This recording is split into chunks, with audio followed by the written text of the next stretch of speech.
this'll try to kill me. X-rays don't lie. Sir, your X-rays just came back from the lab. Not a single solitary break. Not a single... not even a little bone fracture? Sir, you must be made of steel. Hey, boy, that's great, Wally. Now you won't be needing this. I swear I'm going to kill him. No, please, sir. Mr. Parker didn't mean any harm, sir. Well, you see, the fellas were all superstitious, and all he was trying to do was to prevent a black cat from jumping on a 73, so that's all. Yeah, that's right. You know, like black cat is 7 years bad luck, and you multiply that by Friday the 13th, and, or is that mirrors? Well, I tell you, I'll take you right back to X-ray. Maybe this time you have a break. Don't take me anywhere. Just get your hands off of me. You men get out of my sight. Get out. Yes, sir, and thank you so much for your patience, sir. And don't you worry about your bad leg. It never hurt a naval career. Look at Long John Silver. Yeah, just... All right, Captain, bye. Black cats. Friday the 13th. I've never heard such flimsy excuses for an attack on a superior officer in my life. How stupid do they think I am? Well, sir, Shut up. Sir, I was merely going to say that you know that sailors have always been superstitious. You know how they believe in things like ill omens and jinxed ships, and then they... Shut your big mouth and you keep it shut. God, defending those pirates to me. Wait a minute. What did you say? Repeat what you just said. Come on, Elroy. Talk.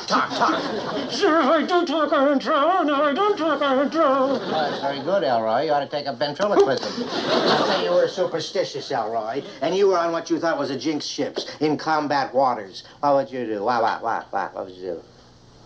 Well, sir, I'd be begging my CO for a transfer to anywhere. But I don't see what a brilliant idea, sir. That's absolutely brilliant. Yeah. We make them think that the 73 boat is jinxed. Oh, sir, you... whoever said Friday the 13th was unlucky. Sir, that's my hat.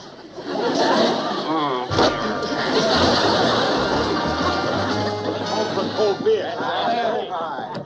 Skip, what are they doing to our boat? They changed our number. To 13. That doesn't tell us. Dismissed. Oh, come on. All right, Copy. What's the idea of putting that number on our boat? Yeah, we're the 73, not the 13. Come on, start talking, Copy. Well, now, I really shouldn't say anything, but according to this letter, your boat was originally commissioned PT-13. Someone changed the 1 to a 7 after that disaster. Huh? What are you talking about? What disaster? Tell us. Come on, start talking, or you'll have a little disaster right here. No? All right. All the gory details are right here in this report. It says that... Oh, the captain! What are you doing with that letter? What? Oh, nothing, sir, nothing. Nothing. I told you, just change the number on their boat and keep your big fat mouth shut. No, wait a minute, Captain. If there's something in that letter we should know about... I will decide what you should know about around here, McHale. But, Captain... Be quiet. Now, you take that letter back to my office and you file it. Then you meet me at the supply shack for inventory move. Hubba. Yes, sir. But Captain... Quiet, I said. The same goes for you and your pirates. You take the 13 boat and you move. Now, Captain... Move. What's going on? There's something about all this that just doesn't smell kosher to me. Our sentiments exactly, Skip. And there's only one way to find out. Huh?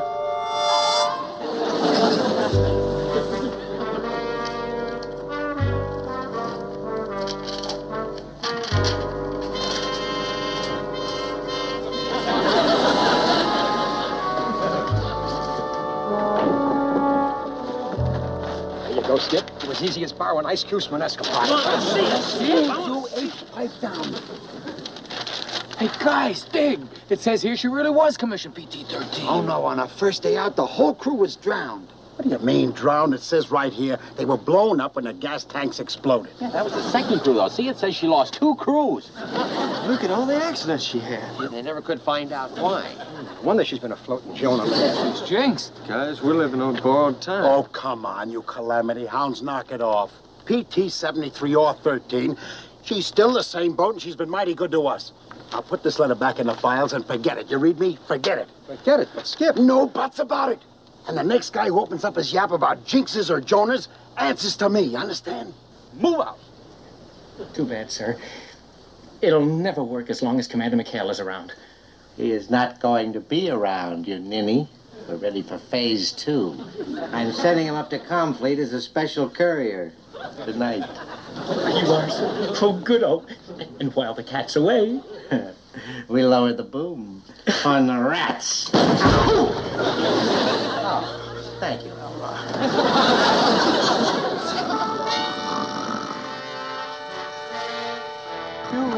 What was that? Did y'all hear that? What was it? Daddy, Oh, it's you, Mr. Parker.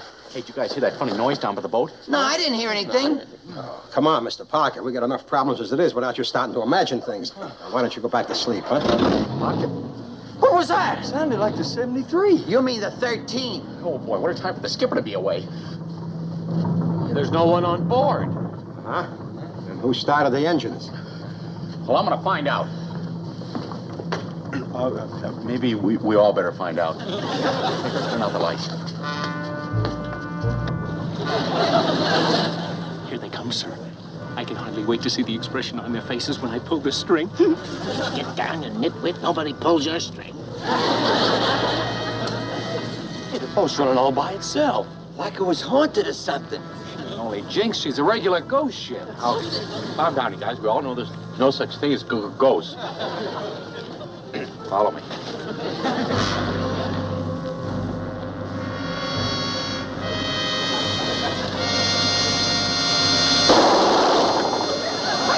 I believe!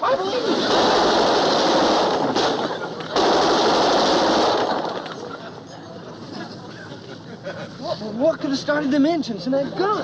I don't know. I ain't hanging around to find out. Me either.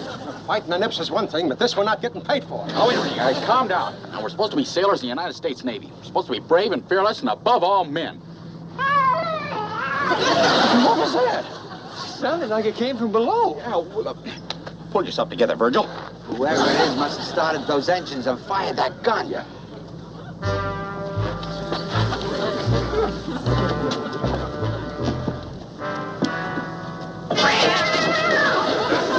Well, now, see, I told you guys there's nothing to worry about. All it was is a little black... What? Abandoned ship! Abandoned the dock!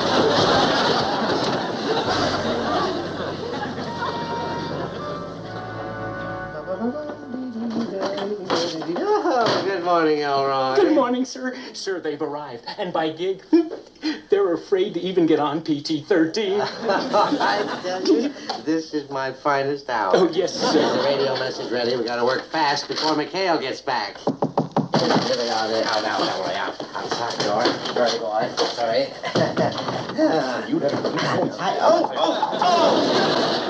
Will you watch what you're doing? I've never seen anything like you. Get in here, all of you. Oh. Now then, I've called you men over here to discuss your new patrol assignment. Starting tonight, you will sail the area between Kanakai... Tonight, sir. On our boat? No, on the Mayflower, you nitwit. Of course, on your boat. What's the matter with your boat? Anything wrong with it? Anything wrong with it? No. No, nothing wrong with it. Very well, then. Starting tonight. Sir, Captain Binghamton, sir, an urgent message from Commander McHale to his crew, sir. Now, what does that blowhard want now? No fair peeking, sir. It's addressed to us. I mean, after all, cheaters never prosper. I'd like to give you a good rap right in the snoot. Let's get out of here. I can't stand a sight of this man. A confirmed history of PT-13. Stay off boat at all costs. Advise you put in for immediate transfer to Comfleet for reassignment. We'll meet you there. Hey, how about that, boy? Just in the nick of time. Good old Skip. Yeah, that tub really has the whammy on it. Yeah, but his skip came through. I knew he wouldn't let us down. I bet he's already lined up a new boat for us. What's going on here? What's the racket? Why? Sir, as officer in charge, I request that you draw up transfers for our signatures. Transfer? Transfers. That's right. Transfers. He wants one, too. Yes, sir.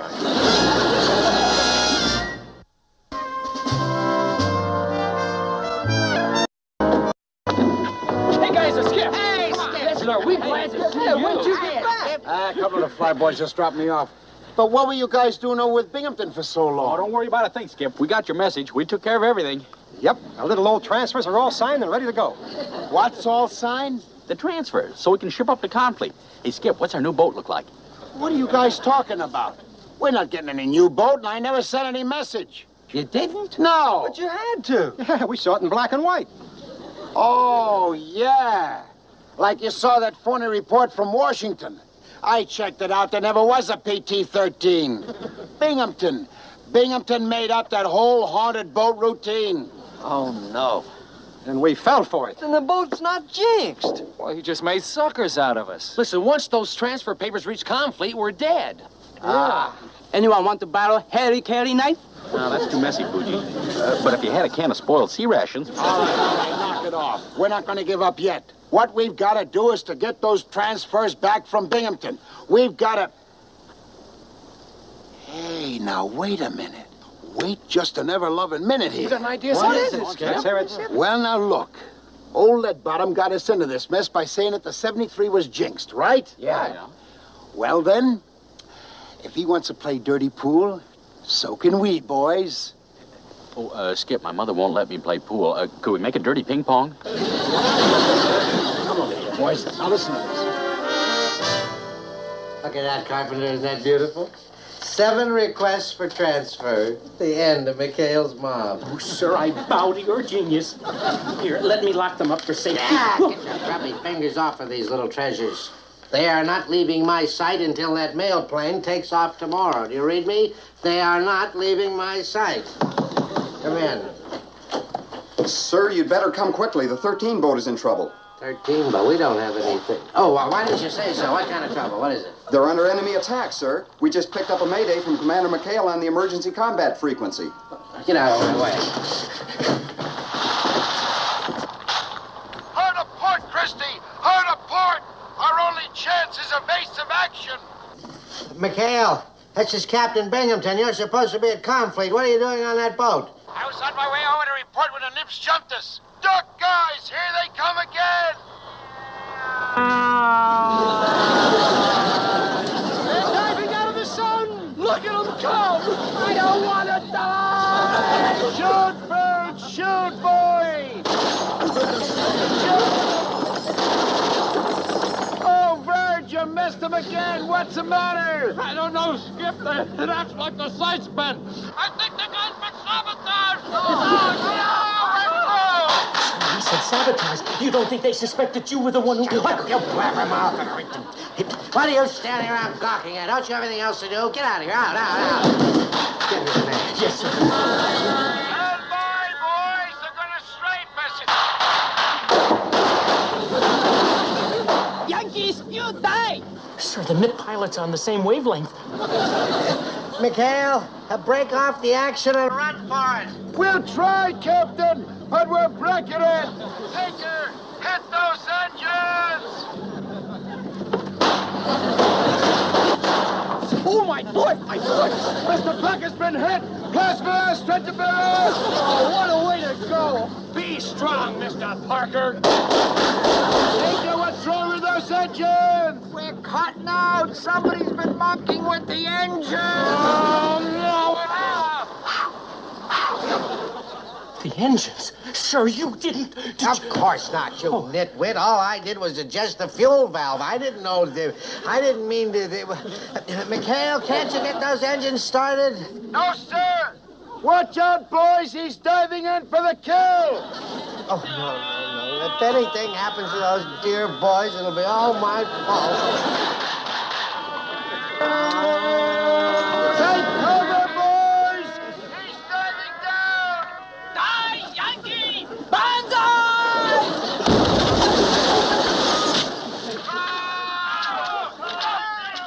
He got us! A direct hit! Skip, I'm too young to die. Save me! Oh, I can't!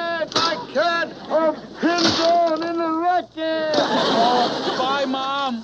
Goodbye, Aunt Martha. Goodbye, Cousin Julian. Goodbye, Uncle Elton. If ever I find out who sabotaged this tub, I'll come back from the grave to get even! Blood! McHale, come back. I didn't mean it. Quentin, Chuck, anybody speak to me. It's Wally. It's no use, sir. They're gone. I tell you, I've heard some battles in my day, but this thing has been something. Ease off, you Academy Award winners. That was only Act 1. Now, we're going to sneak over to the base for the grand finale. And look. Oh, easy does it, sir. Those pills the nurse gave you will help you through the night. I tell you, Elroy, I'll never be the same. Never.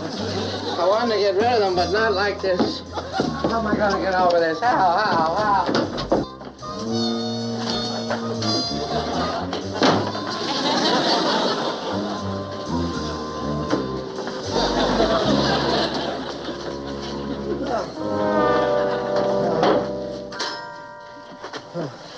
There, sir, now, do try to get some rest. Those pills should relax you, sir. Rest, he says. I'll never rest again. How can I live with a thing like this? The torment, it's awful. And don't forget you're in on it, too.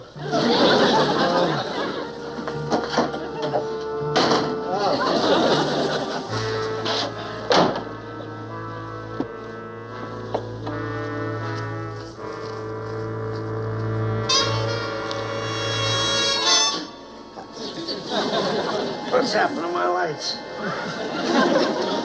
Oh, that stupid electrician's mate. I'll give him a piece of my mind. Back there. Who did that? Where's my phone? And who's making those ridiculous noises? Who? Your captain. Who? We've come back from the grave to see you. Remember us. We are the ghosts of PT-13. Oh, no. It's not possible. Must be my imagination. No such thing as ghosts. Lights. I need some lights.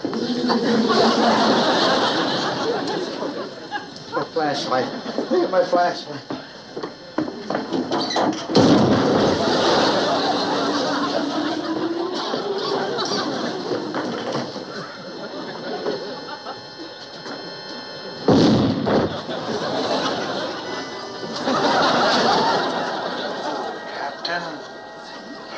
McHale, I thought you were dead.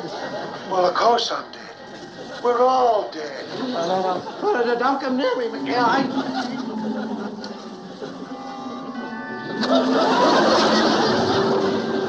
No. Oh, no. Oh, hi, Wally. I was just flying around the neighborhood. Thought I'd drop in. Parker, you're dead, too. I heard you die. That's right, Wally. We've all gone to the big PT boat in the sky.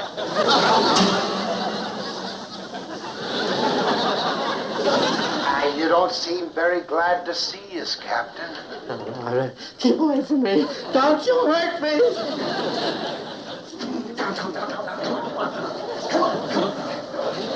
Come on. Okay, let's go.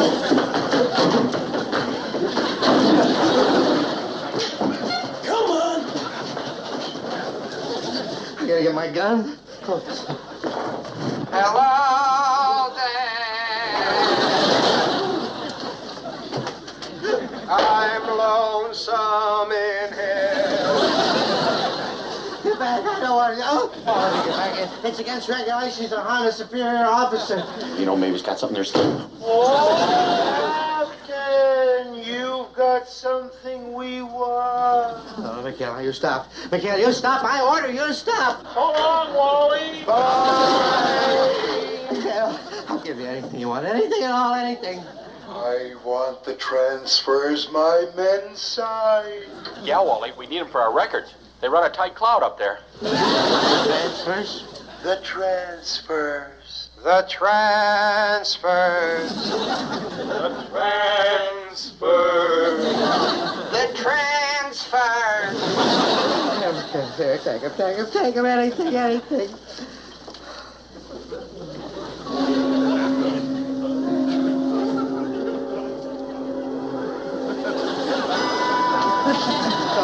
Stop hurting me. Stop hurting me. Just go.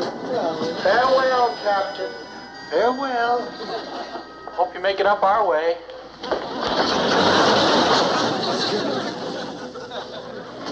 Okay, Christy, ups a daisy. Go on, Skip. Christy, watch what you're doing. I'm trying. The wire's stuck. Well, unstick it. Hi, Captain. Having a little wing trouble. I think I sprained a feather. What's going on here? I'm just waiting to get cleared by the control tower. Pretty busy up there. Stand back. Angel 13 at tower, ready for takeoff. Take off.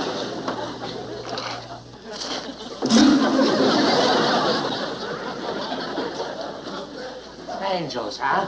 Ghosts, huh? I tell you, McHale, this is one of the most dastardly plots that you've ever... No, easy does it, Captain. Easy does it. A bunch of cutthroats trying to scare me into the transfers.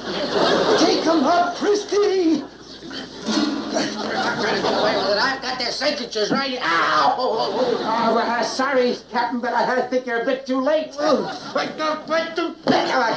Watch your language, sir. There's an angel present.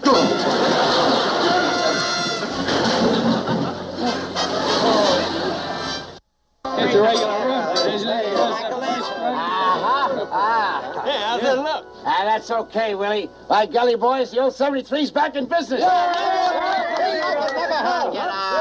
it off! I said knock it off. This is a naval base. This isn't a football rally. Yes, sir, but remember our deal, sir. You give us back our number, and we won't tell Admiral Rogers the whole story about why you changed it. You blackmailing bills, All right, McHale, you win this round, but so help me one of these days, I'm... Oh, what's the use? Get this tub out of my sight before I have you all arrested for loitering. Yes, sir. Yes, sir. Oh, sir, watch. It's bad luck to walk under a ladder. Chuck, no! No, Chuck!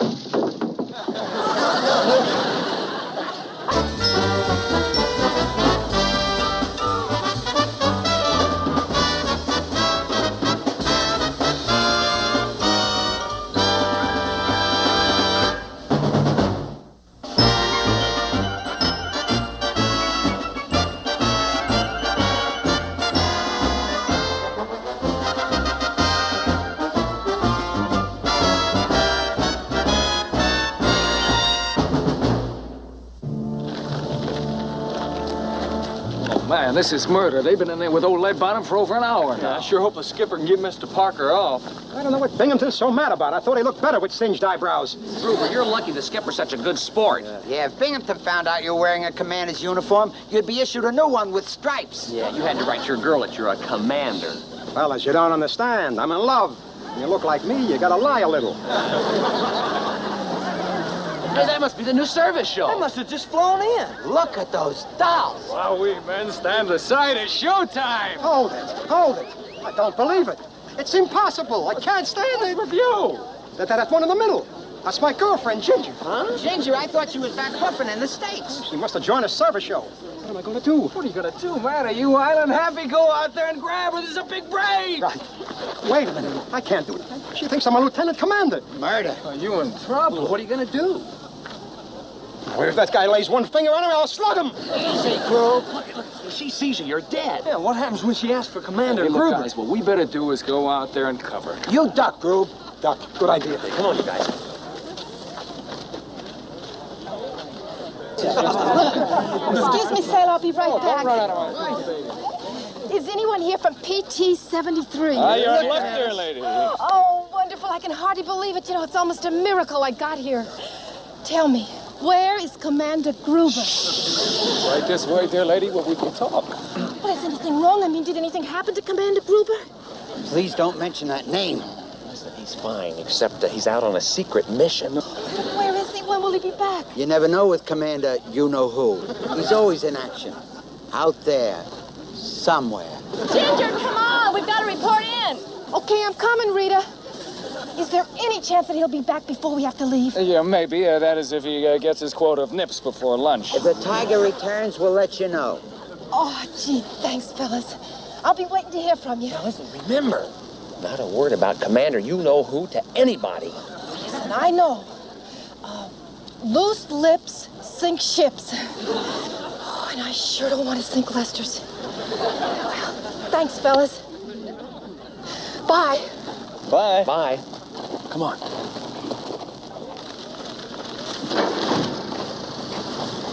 Loose lips sink ships. I was sunk by a loose pen. Oh, Lester, you're nut. Why did you write her and tell her you were an officer? Why don't you go after her and tell her you lied? Oh, you kidding. I'll never be able to show my face in Brooklyn again. Gruber!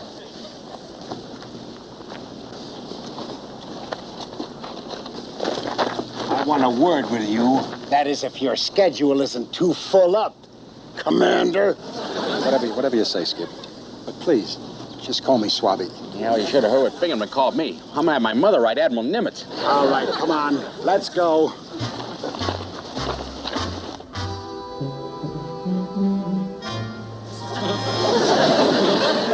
Hale put Parker up to that. I know it. He's trying to kill me. That's what he's trying to do. I wonder how long it takes to grow new eyebrows. I've got to get rid of that McHale before he... Sir, Don't you ever knock. I was just brushing my teeth. Well, sir, I'm terribly sorry, but this is an urgent request from Commodore Norcross of the British Naval Base over at Kalawi, sir. Well, hold my toothbrush. You... Oh, how do you like that? They want me to assign one of my officers to them for liaison work. As if I didn't have enough problems of my own. What else do we got? What is it? Well, sir, this is a signal regarding that service show unit that just arrived. They're to be moved on to Hollandia after they perform here, and we're supposed to see that... Wait a minute. That's it, of course. That's the way to get rid of McHale. Ship him out with the service show, sir? Oh, but that wouldn't work. He doesn't sing or dance. Sing or dance, you numbskull. The British want a liaison officer. I'll assign them one, permanently. Oh, that's just brilliant, sir. Oh, sir, you are brilliant. Knock it off. Knock it off. Stop gawking at me. Get me the British base of Kalawi on the scramble phone. Go. Yes, sir. Sir, if I may say so, I think you did an excellent job on your eyebrows. Okay, all right, well, thank you. I was afraid maybe I put too much on. Oh, get out, out. All right, then get on the boat. Oh, but Skip! Get on the boat. All right, Gruber, you heard the skipper. That's an order. The romance lamp is out. But I gotta see Ginger. If I don't see her, I'll lose her. I'll be living at the Y until I'm 60. If you don't get on that boat, you won't live to be 60. No, I gotta see Ginger. Oh, wait a minute. You can't do this to me. It's against the Geneva Convention. I got a right to see my girl. Wait for me, my darling. I shall return. I don't want to sound like I'm boasting, Commodore Norcross, and I really hate to lose him, but if you take McHale, you're not only getting a man who knows these waters, but you're getting an officer and a gentleman as well. Well, he certainly sounds like a very outstanding sort of a chap. Suppose you drop over here this afternoon for lunch, and we'll discuss the final details. Well, that would be splendid. Thank you very much, Captain Binghamton. All right, fine. I'll see you then. Ta-ta. Oh, sir. It worked. It worked. I'm getting rid of McHale. Limerence, you're coming to ta-ta-ta. I'm getting rid of McHale. $1,300. Yep. Ah. Hey, Skip, you gotta do something about Gruber. Just look at him. We've never seen him so low. Isn't there some way he can see his girl? Now, wait just a minute, you guys. Look, he brought this on himself, and as far as I'm concerned, he can... I'll get it, Skip. Look, you guys must think that... Headquarters of PT-73. You want to speak to who? Commander Gruber. Said girl, Skip. Huh? It's Ginger. Let me talk to her, please. If I can't see her, let me at least hear her voice. Please, I beg of you. Look, I'll tell her I'm between missions and I'm just on my way out the door. Please. Gruber, I told you that... All right, but make it short. You made me so happy I could cry. Hello? Commander Gruber here. Ginger! What a pleasant surprise. Well, I had no idea you were on the base. Just came back from a mission. Typical one this morning. Got 2 crowd subs, a nip destroyer, and 3 zeros. Ah! Oh, no, nothing there. Nothing there. Just an old battle wound acting up. I'm fine. Just stopping off for a chopped liver sandwich on rye and some ammo and going right out again. I know. I can't say it here. My crew is all around. Well, okay. Snooky Wookums loves little pussycat. Oh, brother. But I can't. Please, dear, don't cry. Skip, she wants to come out here to see me. Can I be a commander for 5 minutes? No, and oh no! 5 minutes. Please, Skip. That's all I ask. I may never see her again. Oh, me, I was so happy on my little old freighter. All right, Gruber, but just 5 minutes. 5, you understand? Bless you, Skip. I'll never forget you for this. Hello, Pussycat? Commander Snookham's back on the line here. You're in luck. The communique just arrived. I have a 5-minute furlough. Yes, I'll send my personal gig for you. Roger, sugar. Over and out. Commander Snookum. Oh, I've heard everything. I must have lost my marble. Hey, anybody seen the Skip's marbles? Okay, now let's spread out. You didn't mean it. All right, knock off that gold brick on your men. Come on, shape up. Let's go. Let's go police the area. On the double. Come on. Hopper, hopper, hopper. Oh, Snookums, I'd like to. Oh, brother. At last, my own command. Ah! Jealous.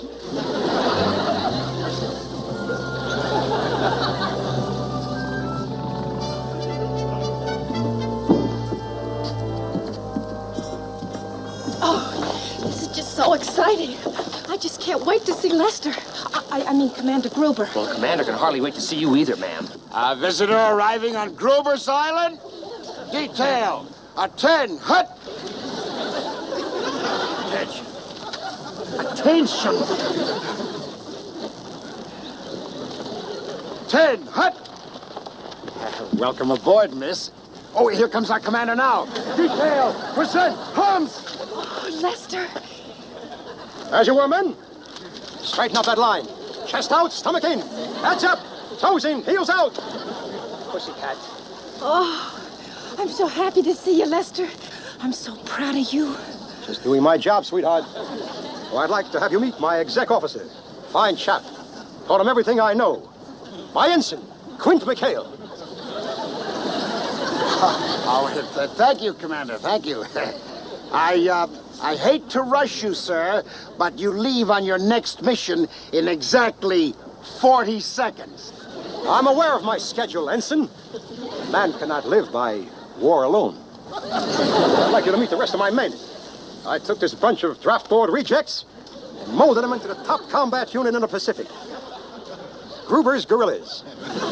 Gunners, May Edwards! No! Radio Man Moss! Yo! Quartermaster Christopher! Yo, sir! Machinist Mike Bell! Yo! Last but not least, my fearless torpedo man. Where is my torpedo man? Yo, sir! Yo! Sorry, sir, I had to leave the room. Fall in.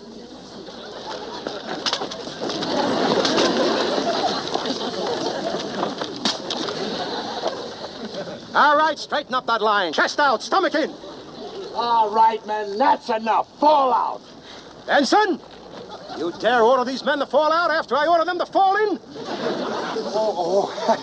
Oh, excuse me, Commander. But I was doing this for your own good. I don't want you to miss your mission, sir. After all, we do want to keep your brilliant record intact. Well, I guess you're right, Mac. Can't keep those nips waiting.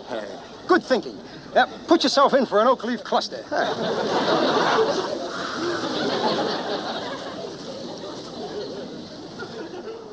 Oh, baby, it's gonna have to be goodbye. Oh, Lester. Hold it, sweetheart. All right, men, about face.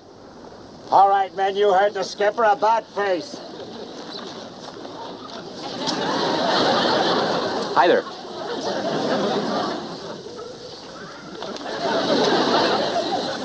All right, Pussycat. Present arms and pucker up.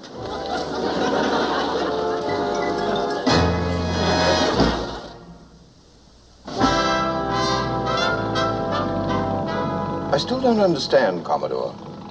Why didn't we check in with Captain Binghamton when we arrived on Taratuba? Little strategic plan. You know, all the praise that Binghamton's been piling on this McHale fella. Well, don't you smell a little bit of stale kipper there, He did seem overly enthusiastic, sir. Precisely. So I decided to visit McHale in his natural habitat, judge the fellow for myself. In that way, I won't be buying a pig in a poke, what? Good thinking, sir. Farewell, my darling. Duty calls, and I must obey. Take good care of yourself. Listen, don't take any unnecessary chances. Don't worry about a thing, pussycat. It's just another death-defying mission. Yes, well, goodbye, miss. All right, Christy, take her out. We gotta be shoving off, sir. Goodbye, dear. I'll write when I find time. Work, Skip. We got away with it. Yeah, we got away with it. Holy jumping! Look what's coming! Give me the jacket, quick! It's a British Commodore! Holy Toledo! Boy, that's where I wish I were now, in Toledo. Ahoy, the dock! We're coming aboard! Oh, no, we're trapped. It's too late. Hold it, hold it.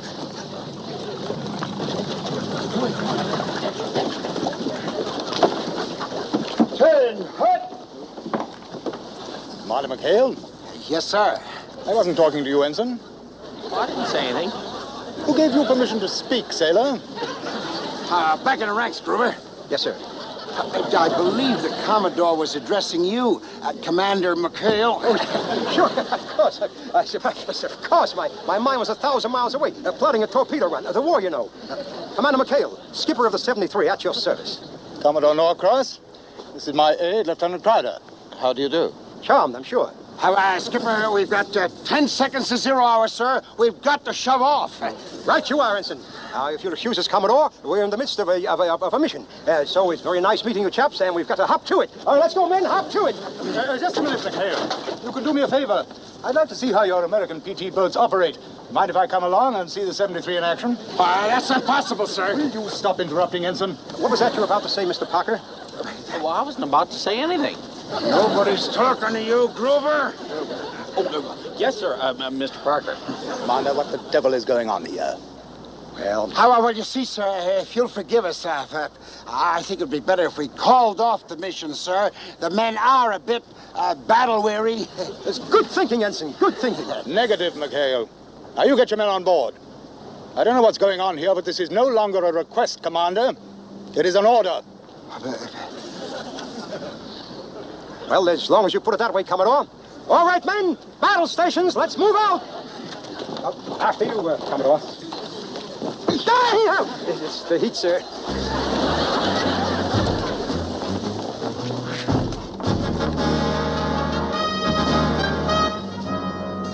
Are you sure you know what you're doing, Commander? I mean, we've been circling these same islands for the last hour. That's his strategy, sir. You see, he fools the enemy by pretending that he's lost at sea. It always works, sir. If I may suggest, why don't we return to base and try another day, sir? Now, look here, Ensign. Good thinking, Mr. Parker. Secure from stations, man. We're heading her in. If you don't mind, Commander, why don't I take the wheel? Right, but hold it steady, like I taught you. Skipper, nip sub on sonar, 2,000 yards, bearing 179. Oh, no. Battle stations, boys! Take yours, stand by your depth charges. Virtual Manos 50s. Grubers, get on your torpedo. Aye, sir. Commander, where are you going? Since when does an ensign give orders in combat? You're in command here, sir. Oh, yes, sir. That's right. All right, get on this torpedo, sailor. You heard him, man. You heard the ensign do what he just said. That's an order. Subsurfacing at 11 o'clock. Stand by, boys. On your toes, boys. They're going to shell us. Like he said, men. Don't you think you better go below, Skipper? Remember that old battle injury? Huh? Oh, yeah, that's right, Ensign. Commander. There's an old shrapnel wound, sir. A direct hit in 42. Turned my hair blonde. Yeah, those blondes in combat, sir. If you'll excuse them. That's incredible. So, those awful pains. Get below. Well, Ensign, it looks as though our lives are in your hands now. I'll do the best I can, sir. Give a blast on those 50s, Verge. All right, ready on those torpedoes? Yeah, ready on those torpedoes. Oh, me, ready on the torpedo. Stand by. Fire one. Fire one. Well, which one? Fire one. Mo.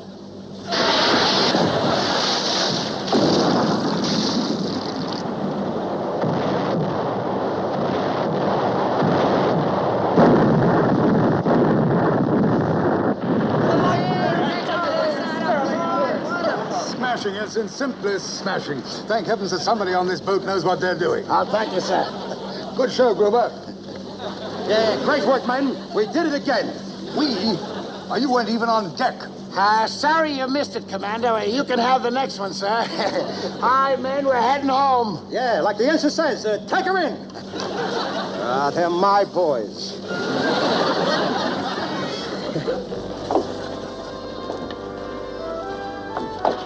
I fail to understand this, Commander.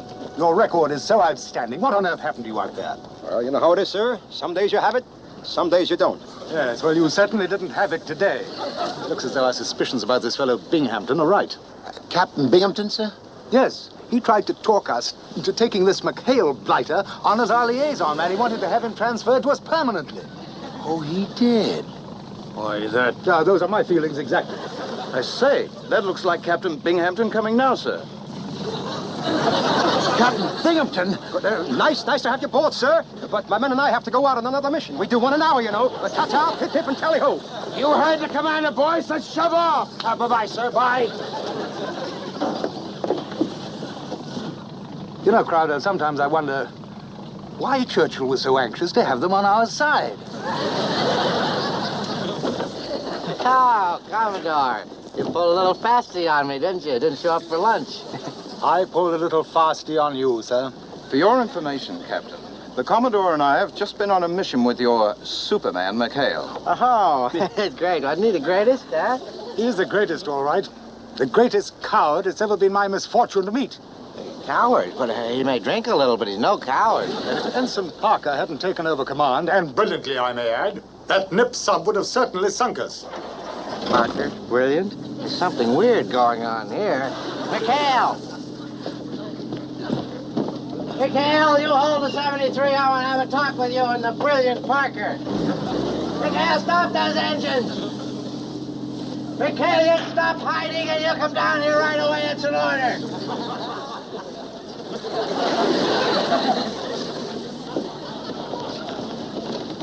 What in the blue Pacific is this? Trick or treat? All right, start talking, McHale. Well, you see, That's sir. right, McHale. You tell him what happened out there. Admit that you're a coward. No, sir, this is not McHale. This is Gruber. Are you daft, old chap? That is Gruber, and I may add, a first-class torpedo man. Eeny, meeny, miny, mo. Oh, you shut up, eeny, meeny, miny, mo. This nitwit is not Gruber, sir. This is Gruber. Well, Commodore, if I can explain, sir, you see... One moment, Mr. Parker. I'm discussing this with your commanding officer. This is not Mr. Parker. This is Ensign Parker. Is there something wrong with your eyes, Captain? Gruber's no ensign. Mr. Parker is the ensign. No. See, you got it all wrong. You see, Gruber here is Parker. And then Parker is McHale, you see? And McHale is Mr. Parker. Captain Binghamton, are you well? And I'm well. You know, yes, I'm well. These pirates are just trying to pull a masquerade, but the masquerade is over, McHale. Now, why did you switch uniforms? Why? Well, it was to trick the nips, sir. Trick the nips? It was to trick the limeys. What? The British. Boy, what you said. Oh, shut up, Gruber. I'm Parker. Oh, how do you do? I do not know what is going on here, but I do know that I've had enough. Come on, Crowder. These Americans are as nutty as a barge load of fruitcakes. Hold on, no, wait. Please, McHale is a very fine officer, sir. If you'll just take him with you, But, sir, please, sir, you've got to take McHale. He's really a very fine officer. Just forget it. Forget we ever brought up the subject. Good day and goodbye to you, Captain. If you really are Captain Binghamton. Oh, yes, McHale, tell him I'm Captain Binghamton. Captain Binghamton, sir? Trouble. No, wait. Please, sir. Wait, please. You promised to take McHale. You gotta take him. I'll throw in 6 cartons of American cigarettes. I'll throw in waterproof wristwatches, chocolate bars.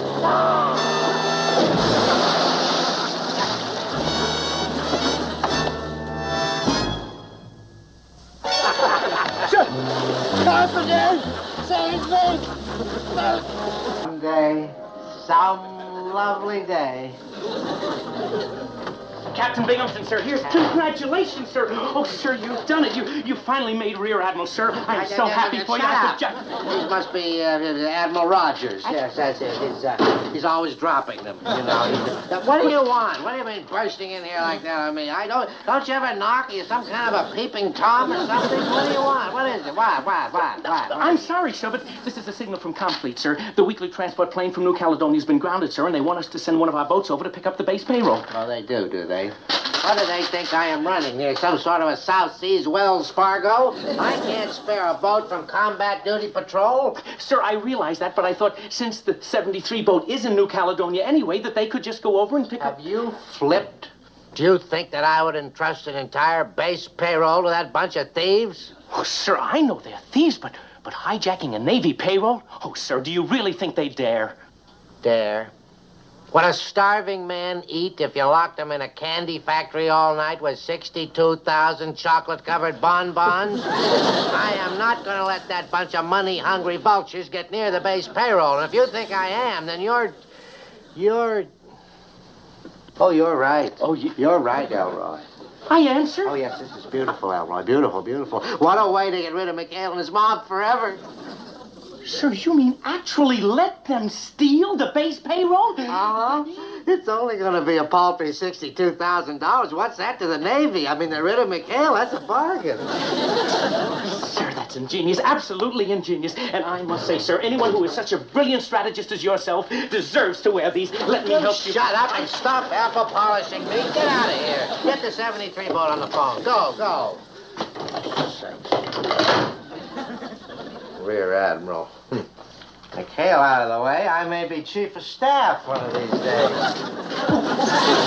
I thought you'd want me to put this in your file. I'd like to put you in my file under N for nitwit. Get out of here. Out.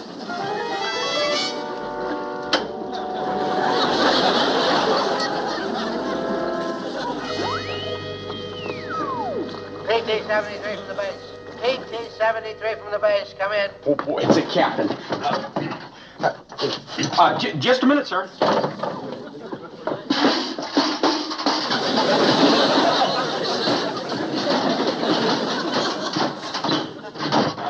Go ahead, sir. It's your nickel. Oh, it's my nickel. I'd have nickel you. Oh, what's the use? Has McHale left for that conference yet? Yes, sir. I'm here all by myself, sir. I'm here with the men, sir. Yes, sir. The men are all around me, sir. Isn't that right, men? Yes, sir. Aye. Right, Mr. Parker. Hear him, sir?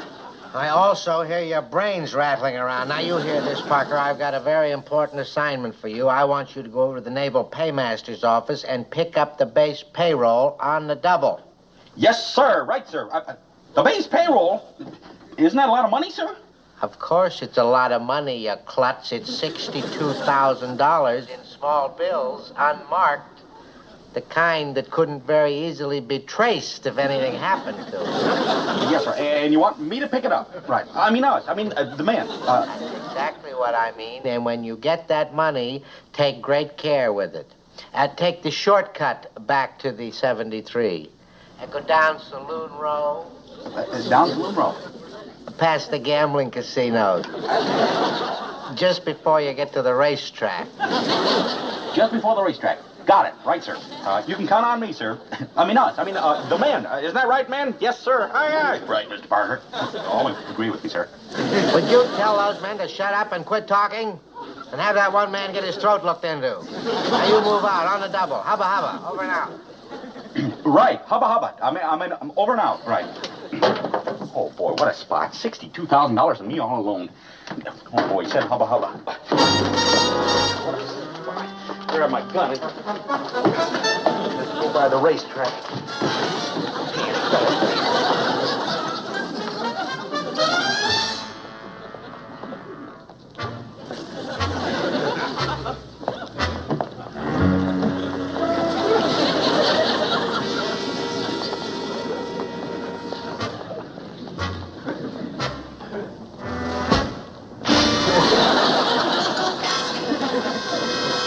Around with me, will you?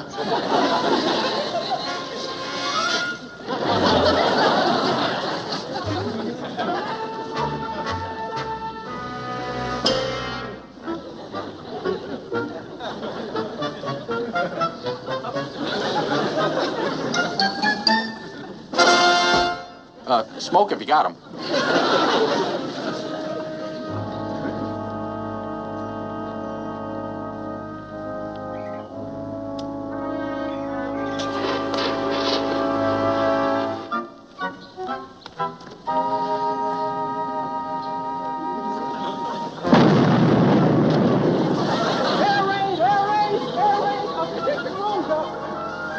Sheriff!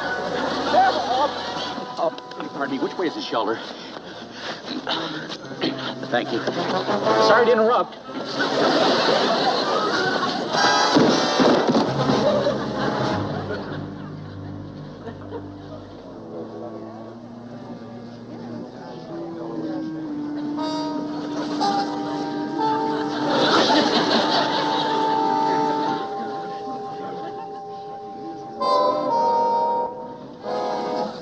All right, monsieur?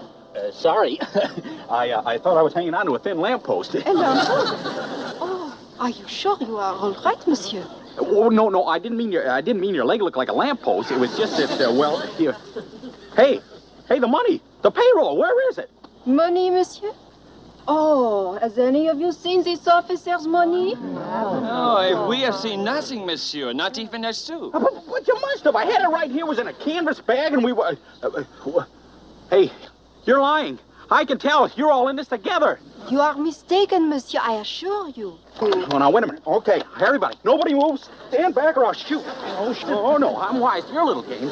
Sure, you got the money and now you're going to do away with me. Well, you better stand back because I got a gun and I'm a crack shot. All right. Do not be afraid, monsieur. We only wish to help you. No, I don't want your help. I don't want anybody's help. I just want my mother. Or better yet, the skipper. Skipper! Skipper! Skipper! $62,000. The whole payroll. Tell me you're kidding, Chuck. Please tell me you're kidding. Well, I wish I could, Skip, but when I came to, the money was gone, bag and all. Oh, brother, what are we going to tell Captain Binghamton? Well, it's like my mother always said, fibbers never prosper. So I think we should just tell him the truth. Are you kidding, Mr. Parker? He'll never believe us. He'll accuse us all of swiping it. All right. Wait a minute. There's only one way out of this mess. We got to get that dough back and fast. Sure. So what we need is facts. Now tell me, when you came to, what was the first thing you saw? A girl's ankle. A girl's ankle? How do you like that? He loses 62 grand and all he can think of is a dame. Wait a minute, hold it. Now, if that girl was close enough to him, she could have seen who took the dough, right? Right. Or she could have taken the dough herself, huh? Hey, how about that now, Mr. Parker? Do you remember what she looked like? Yeah. Tell us. Well, she had on a green dress. A green dress. I remember that. And it was... No, it was blue. I think that's important. All right. No, it was red. Yeah. No, it was kind of greenish red and had a little blue. Well, no. Never mind about the dress. Look. Describe her. Now, what was she built like? Oh, she was built like a girl. No question about that, Skip. Sorry. Well, she was brunette. Kind of tall, slender. Of course, she's kind of chubby in places. You know, I mean, you've seen them. Well, wait a minute. She was kind of a blonde and short. See, well, from my angle, it was hard to tell. Oh, no, please, come on, Chuck. Will you give us a clue? We gotta find this girl. Look, think. Come on, Mr. Parker, concentrate. Mr. Parker, please, really put your heart in it. Heart! That's it, she had a heart! Oh, sure, and a liver and a stomach and a pair of kidneys and all. Oh, Skip, she had a little brown heart. It was a birthmark. It was right on her right ankle. I remember. We're back to her ankle again. No, wait a minute. Are you sure about this birthmark? Are you absolutely sure? I'm positive. Skip was right where I grabbed her. Oh, now, that isn't what it sounds like. See, I was lying. No, that's all right. That's all right. Now, at least you gave us something to go on. Bad news, Skip. Leadbottom's calling us on the squawk box. Oh, wow. What a time for him to call. Psychic us up. Wait a minute. We gotta stall him, boys. Now, follow me. Follow my lead, huh? Okay. This is Lieutenant Commander McHale, sir. What can we do for you, Captain? Well, you can start by giving me your present position at sea and your estimated time of arrival at Taratupa. Estimated time of arrival well, you see, sir, we haven't left Noumea yet, sir. No. We're having engine trouble. That's right, engine trouble. Can you hear that, sir? Oh, our engine's in real bad shape, sir. It worked. They fell into our trap. And now hear this, McHale. Take all the time you need, but you get those engines fixed right. I don't want anything happening to the 73 while you're carrying our payroll. Take all the time you need, McHale, all the time you need. I'll see you when you get back. Over and out. Oh, it worked, it worked. The rats went for the cheese. Order a plane to fly us up to Noumea. With any luck, McHale and his brigands will be in jail by midnight. You never could take it, Elroy. It was awful agreeable for him. You think he suspects anything, Skip? Look, who's got time to worry about that? We've got real problems, like trying to find that money. Yeah, sure, but how? All right. Stop beating your gums and start pounding the pavement. Chuck gave us a clue. Let's go out and find that gal. Skip, do you really think we have a chance? It's a cinch. Hey. Russ, that birthmark is on her ankle. This could have been embarrassing.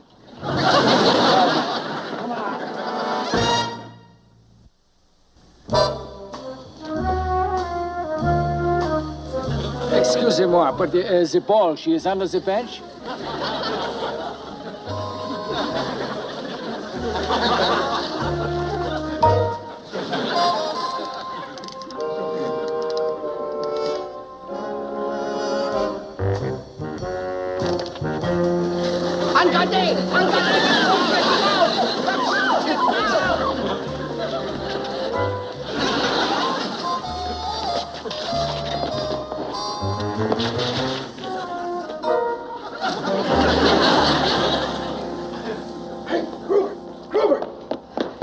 How'd you do? Not a birthmark in sight, Skip. How about you? Zilch, nothing in 3 hours.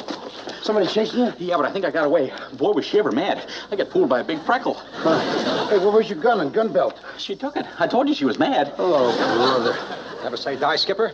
There's a fresh brace of fillies now. Hey, yeah. Come on, let's go. Come on.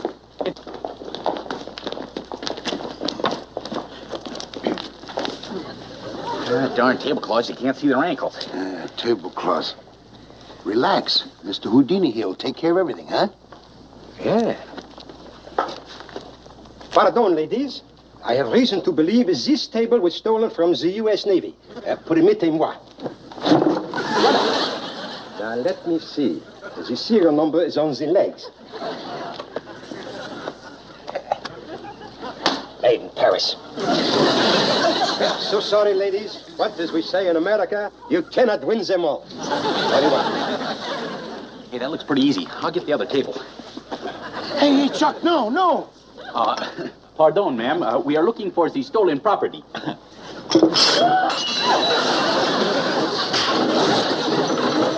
Chuck! Sorry, ma'am. Sorry. We hope you'll, come on.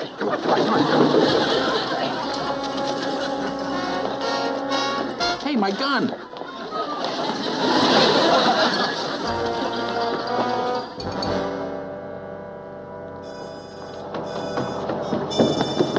Sir, it's just as you expected. Not a sign of Commander McHale or any of his crew. And what did I tell you, Lieutenant? They've run off. They abandoned ship. They absconded with the entire base payroll. Isn't that terrible? Oh, sir, it's just awful. Well, we're going to get these highwaymen dead or alive. Let's move out.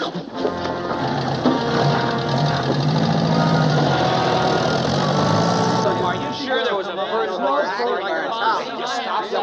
Stop your moaning, will you? Will you stop moaning? Look, time is running out, so we got to spread out now and keep looking for that gal. Now, come on, get going. Come on, take Come on. Well, don't worry, Skip. I got a feeling our luck's gonna change. Well, I sure hope so, because if it doesn't... Holy mackerel, I'll say it's changing from bad to worse. Take a look. What's he doing in New Caledonia? I don't know. But boy, if he spots us before we find that money, it'll really be bread and water time. Come on, quick, let's go.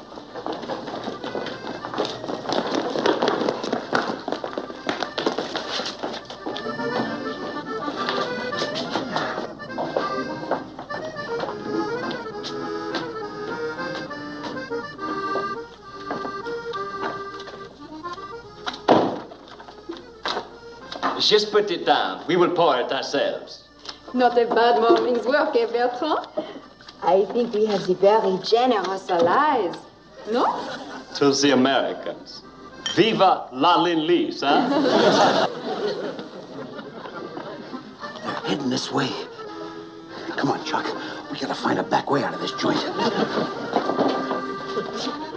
Hey, haven't I met your ankle before? Oh, Pierre. Oh, no, my name's Chuck.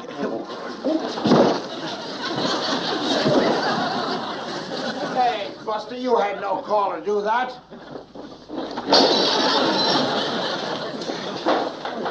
All right, boys, all right. We don't want to cause any trouble. Easy does it. Hey, Skip, I found her ankle. Hey, are you sure, Chuck? Yeah, she went that way. Oh, come on. Hey, Captain Binghamton.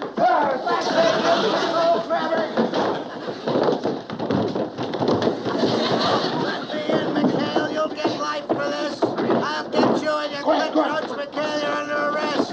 Open this door. Hey, there they go, Chuck, and the guy's carrying a bag. Hey, it's the payroll money. They got it.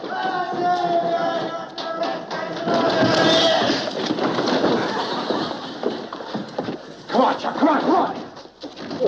Parker, you missed it. Well, what's another 10 years in the break? Quick, you hide in there. I'll meet you later.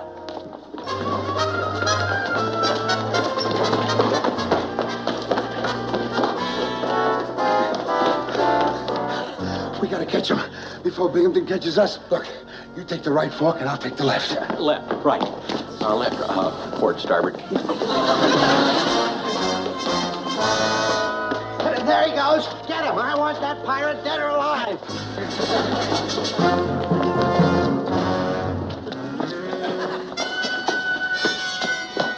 Stop, Parker. Stop. Stop it. Oh, don't just stand there panting. Come on, stop thief.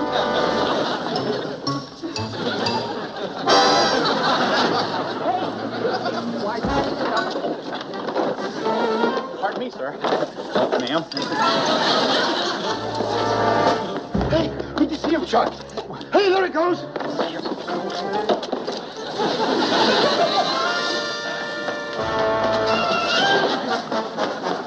McHale, stop, you crook. After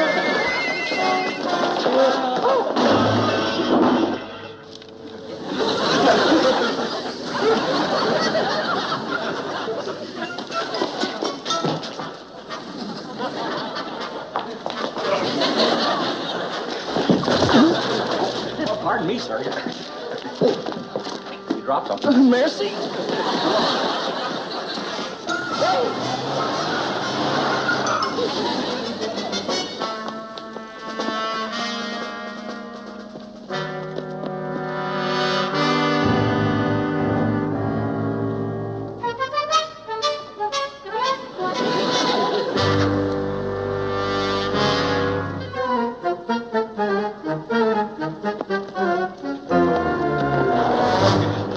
Have you seen a shifty man in a gray suit? Thank you. Sorry to interrupt.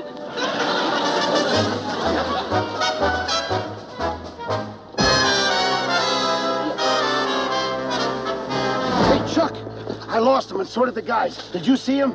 Well, I think he went that way. Let's go, boys. If we lose him, we're goners. Come on.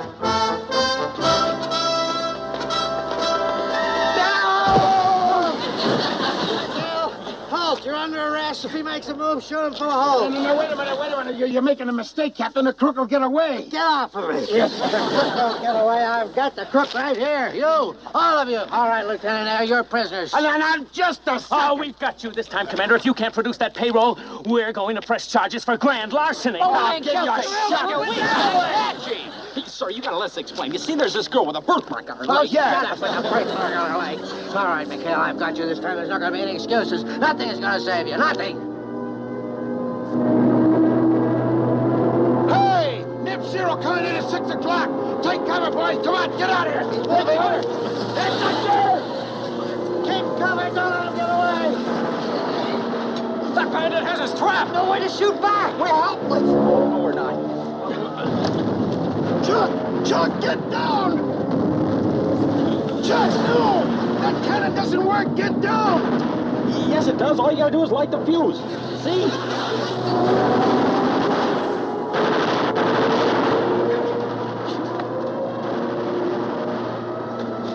Get down!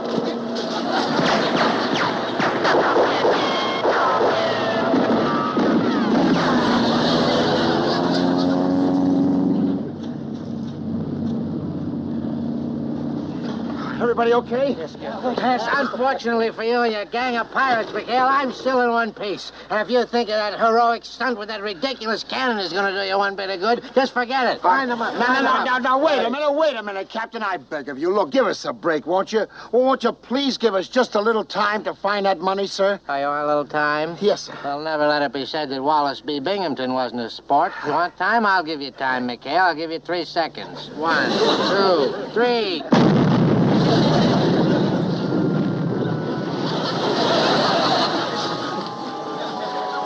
What is this? Hey, look! Hey, look, it's a 20. A 50. Oh, boy, talk about manna from heaven, huh?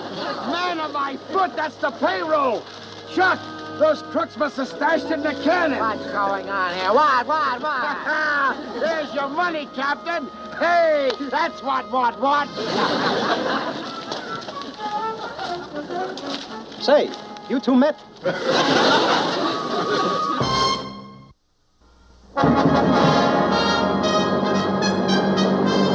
$42,365. I wouldn't worry about a thing, sir. I'm sure it's all there. Well, it better be, McHale. So help me. Every last dollar better be here, right?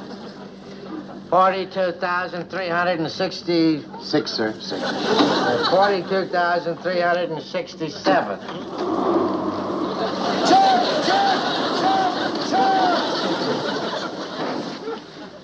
Sorry, sir.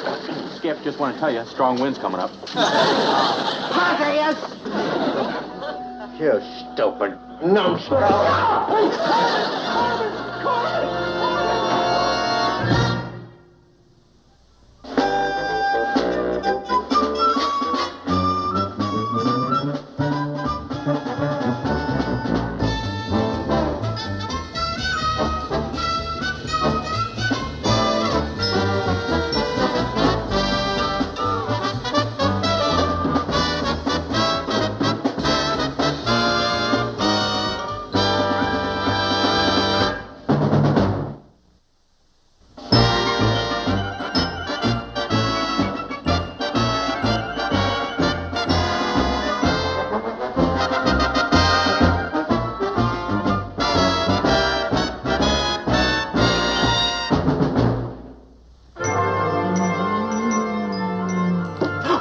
Sir. Oh, good. Oh, my boy.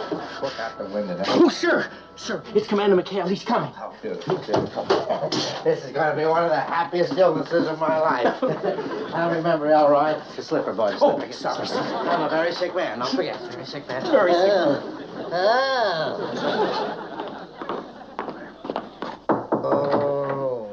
Oh. Hi, Captain. What's wrong, sir? Oh, McHale. I don't know, McHale. They've taken a lot of tests. They haven't got any answers yet. All we know right now is that I'm in bad shape. Oh, for goodness sake. Lieutenant, raise my head a little bit, would you, please? Yes, sir. Oh, here, I'll do it for you. He asked me to do it. No. Don't put it. Wait, I'll put it down. Push it down. Push it down. Push it down. Get it out of the road. A minute. Oh. I got it. Trying to break my back? Parker, I'll have your hide. No, wait a minute, Captain. Wait a minute. He was just trying to make you comfortable, sir. After all, you know how concerned we are about you. Oh, yes, sir. Take it easy, Captain. Remember how very, very sick you are, sir. Gee, I'm sorry, sir. I thought it was in neutral. Just get your hands off it, that's all, you menace. Elroy's right, McHale. I'm a very sick man. Yes, sir. The medics don't know how long I'm going to be in here. Oh. So while I'm away, I'm going to have to appoint an acting base commander. Well, I understand, sir. And you can rest assured that my boys and I will give Lieutenant Carpenter all the help we can. Yes, sir. Carpenter? No. He's a boob. Huh? Yes, Carpenter is a boob. I'm appointing you the acting base commander, McHale. Me? Oh, come on, Captain. You must be kidding. McHale, take a good look at me. Do I look like a man who's kidding? No, sir. But take a good look at me, sir. Do I look like a base commander? He's got you there, Wally. No. Easy does it, sir. Now, look, I'm a saltwater skipper, sir. I'd be no good behind a desk. McHale, I wouldn't think of asking you to take on a big assignment like this without some help. So I'm appointing Parker, your acting executive officer. Oh, boy, did you hear that, Skip? Oh, thanks, Captain. You'll never regret this. I know. Tell you. McHale! You go over to my office and you take command this minute. That's an order. Oh, but Captain! Out, out, out! The Harbor of Broken Hearts. A Hudson and Rex mystery. Chapter 1. The cold breath of Street Johns. The wind off the Atlantic didn't just blow in Street Johns. It bit. It carried the scent of salt, old wood, and secrets that the ocean had tried to swallow but couldn't quite digest. Detective Mark Hudson stood on the edge of the wharf, his coat collar turned up against the damp chill. Beside him, Rex, a German shepherd whose intelligence often felt more human than animal, sat perfectly still, his ears pricked toward the sound of the crashing waves. Mark reached down, his fingers brushing against Rex's thick fur. "Stay alert, partner. Something's coming." Across the yellow-taped perimeter, Sarah Truong stepped out of her mobile forensic unit. Even in her heavy parka and utilitarian boots, she moved with a grace that Mark found increasingly distracting. She held a tablet in one hand and a thermos in the other. "The wind is blowing away our scent trails, Mark," she said, her voice a calm anchor in the rising storm. "If we don't find a lead in the Schaefer case soon, the trail is going to go as cold as the North Atlantic." Mark looked at her, the amber light of the street lamps catching the gold in her eyes. "We have the boys drawing, Sarah." Brian saw something. "We just need to find a way to let him tell us." They were talking about Megan Schaefer, a brilliant lawyer who had vanished into thin air. But as Mark watched Sarah, he realized they weren't just partners in a precinct. They were two souls circling a fire they were both too afraid to touch. Chapter 2. The Silent Witness. The investigation led them to a small, modest house where Emma Janssen sat trembling. Her son, Brian, was 12 and lived in a world defined by the beautiful, terrifying isolation of autism. He didn't speak with words. He spoke with lines. His desk was covered in sketches, detailed, photographic renderings of the world around him. "He was there," Emma whispered, clutching a cup of tea that had long since gone cold. "He saw the man who took Megan. But he's retreated. He won't look at me." Mark knelt down, keeping a respectful distance. He knew about the delicate architecture of Brian's mind. He looked at Rex. "Buddy, go see if you can make a friend." Rex, usually a force of nature when chasing suspects, transitioned into a creature of pure gentleness. He approached the boy with his head low, a soft whimper escaping his throat. Brian, who hadn't looked at a human in hours, slowly reached out. His small hand sank into Rex's fur. Sarah watched from the doorway, her breath hitching. She saw the way Mark looked at the boy with a father's patience and a protector's resolve. It was in moments like these that her professional walls began to crumble. She saw the man behind the badge, the one who carried the weight of the city on his shoulders but still had room for a broken-hearted child. Brian's hand began to move across a fresh piece of paper. The charcoal scratched a rhythm into the silence. As the image took shape, the room grew cold. It wasn't just a man. It was a shadow with a face they recognized. Chapter 3. Corporate Shadows and Scented Lies. While the Schaefer case simmered, a new horror emerged from the fog. Jacob Kaufman, a man whose wealth was matched only by his arrogance, was found pinned to the deck of his luxury yacht by a spear gun. Mark and Sarah stood on the teak deck of the best kind, the air thick with the smell of expensive champagne and metallic blood. "One shot, Mark," Sarah noted, crouching over the body. "Professional." From this angle, the shooter knew exactly where the heart was. "Kaufman wasn't a man who made friends," Mark replied, looking toward the grieving widow, Andrea, and the tech partner, Veronica. "He was a man who bought loyalty, and loyalty is a fickle thing when the check stops clearing." As they worked the scene, the tension between them crackled. Every time their hands brushed over a piece of evidence, or their eyes met across a crime scene, the air felt charged with something more dangerous than a murder investigation. "You think it's the wife?" Sarah asked later that night, as they sat in Mark's trailer, surrounded by files and the soft snoring of Rex. "She has the motive," Mark said, leaning back. "But the tech partner Veronica, she has the brains. And Kaufman's money wasn't in a bank, Sarah. It was in code, crypto, hidden inside a watch that's gone missing." Sarah looked at him, her expression softening. "You're tired, Mark. You've been at this for 36 hours. I can't sleep while there's a killer out there, he said. Then I'll stay, she whispered. We'll find it together. She reached out, her hand resting on his arm. For a moment, the world of murders, spear guns, and stolen millions vanished. There was only the sound of the rain on the roof and the heat between them. Mark turned his hand over, interlacing his fingers with hers. It was a silent promise, one that wouldn't be broken by any crime. Chapter 4. The Distillery of Death. The peace of the evening was shattered by the next call. The Devereux Distillery, a staple of Street John's heritage, had become a tomb. Willem Devereux, the patriarch, was found drowned in a vat of his own gin. Poetic justice? Jesse asked as he joined them at the scene, his fingers flying across a laptop. He lived for the bottle, and he died in one. But Rex was focused on something else. He was sniffing the air, his tail tucked. He led Mark to a hidden corner of the distillery, where a jacket lay abandoned. Inside the pocket was an invitation, one meant for a critic who had been poisoned. As Sarah analyzed the botanicals in the gin, she discovered a secret ingredient, Labrador tea. It was a local herb, beautiful but toxic in high doses. The daughter, Mark realized, Melanie. She's been using it in her skincare line.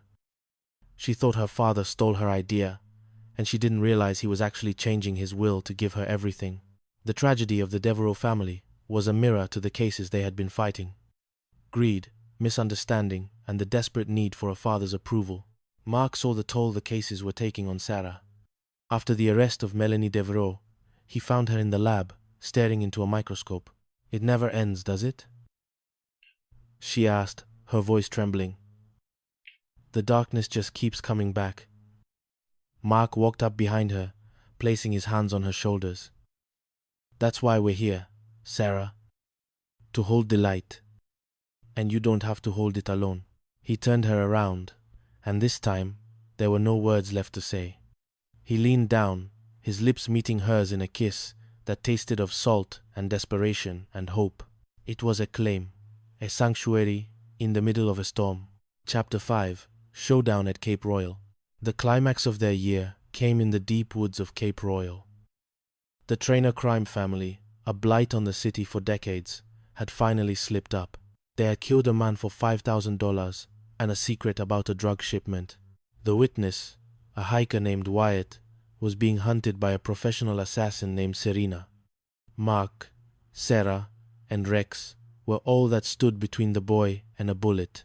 The woods were a labyrinth of pine and shadow. Mark moved with the stealth of a predator, Rex at his side. They had lost radio contact. They were alone. Sarah, take Wyatt and get to the bluff, Mark commanded, his voice a low rasp.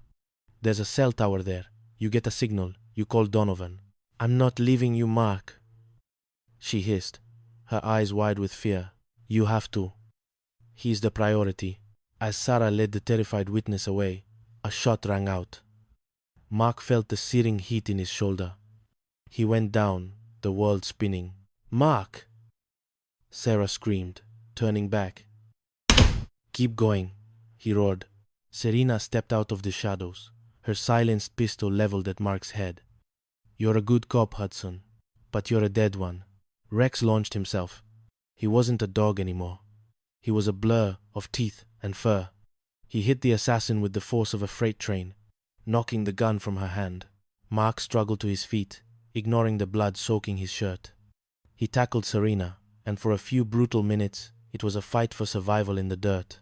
By the time the sound of the police helicopter filled the air, Mark was sitting against a tree, his arm around a panting Rex. Sarah came running through the brush, falling to her mow in front of him. You're okay, she sobbed, checking his wound. You're okay. I told you. Mark smiled weakly. I'm too stubborn to die. Chapter 6. The Harbor's Promise. A week later, the fog had lifted. Street John's was bathed in a rare, golden sunlight. Mark sat on the porch of his trailer, his shoulder in a sling. Rex lay at his feet, chewing on a new toy Sarah had bought him. The Trainers were in custody. The Schaefer family was reunited. The distillery was being rebuilt. Sarah walked up the path 2 coffees in hand. She looked at him, and for the first time, there was no fear in her eyes. No shadows. "Donovan wants you back at the precinct on Monday," she said, handing him a cup.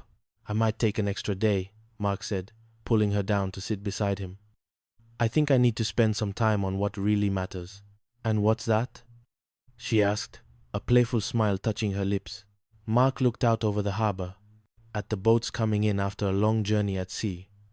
He looked at Rex, then back at Sarah. "This," he said. "Us. The life we're building between the cases. I've spent so long chasing the bad guys that I almost forgot to hold on to the good thing I already found." He leaned in, his forehead resting against hers. The wind still blew off the Atlantic, but it didn't feel cold anymore. It felt like a fresh start, and as Rex let out a happy bark, the harbor finally felt like home. Epilogue: the cases would never truly end.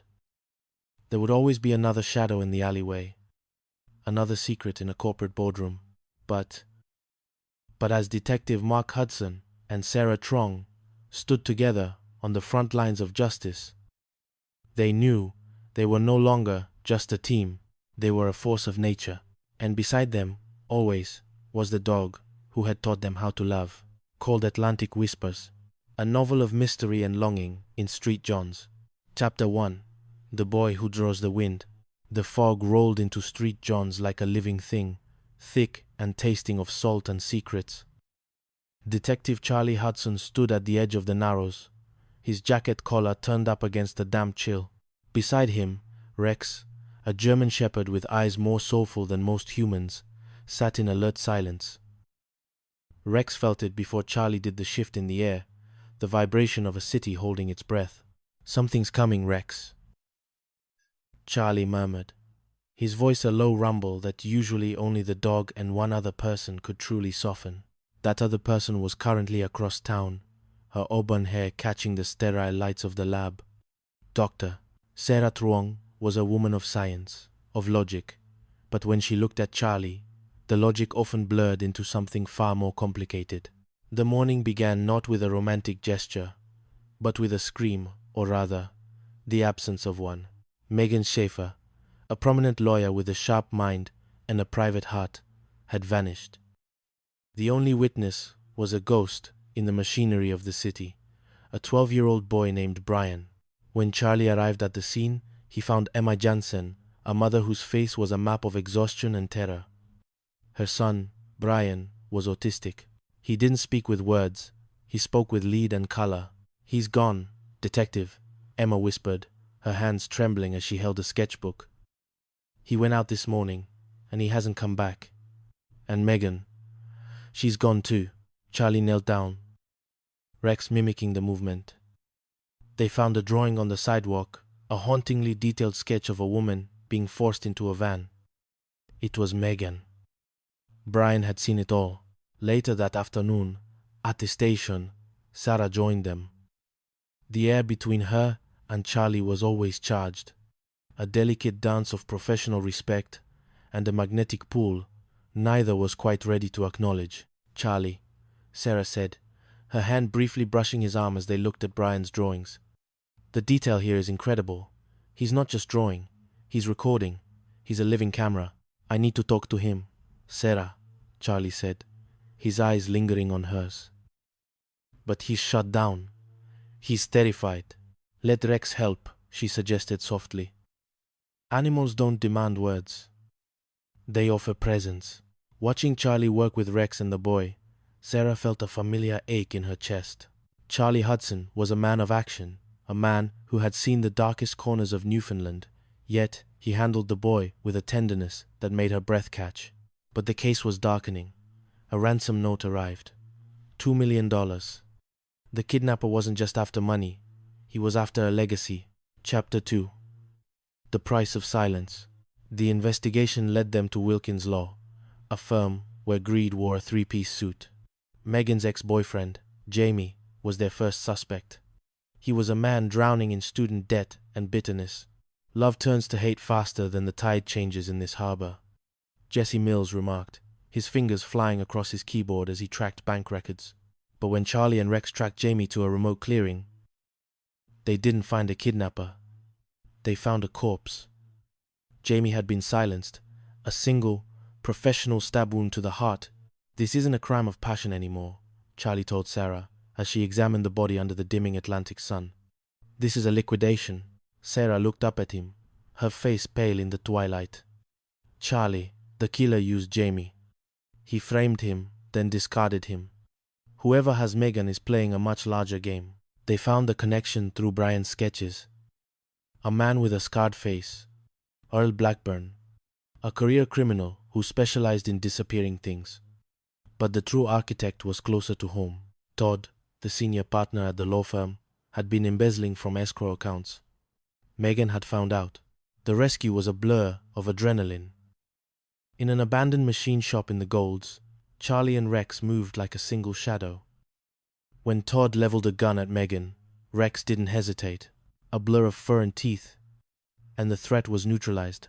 As the sun rose over the harbor the next morning, Charlie found Sarah sitting on the hood of his truck. He handed her a coffee, their fingers lingering together on the cardboard cup. "Another one closed," she said, leaning her head toward him. "But not forgotten," Charlie replied. "The boy, Brian, he's going to be okay." He asked for Rex. Maybe we all need a little Rex in our lives. Sarah smiled, a spark of something deeper than friendship in her eyes. Or someone who understands us, without us having to say a word. Chapter 3, Salt Water and Steel. The peace didn't last. The Atlantic is a fickle mistress, and she brought a new tragedy to the docks of St. John's. Jacob Kaufman, a high-flying venture capitalist from Toronto, was found pinned to the deck of his luxury yacht, the best kind, by a spear gun. It was a grisly, theatrical murder. Charlie met the captain of the vessel, Michelle Soroko, a woman who had fought pirates in the Red Sea and feared nothing. Except, perhaps, the truth. He was a pig, Michelle told Charlie, her eyes cold as the ocean.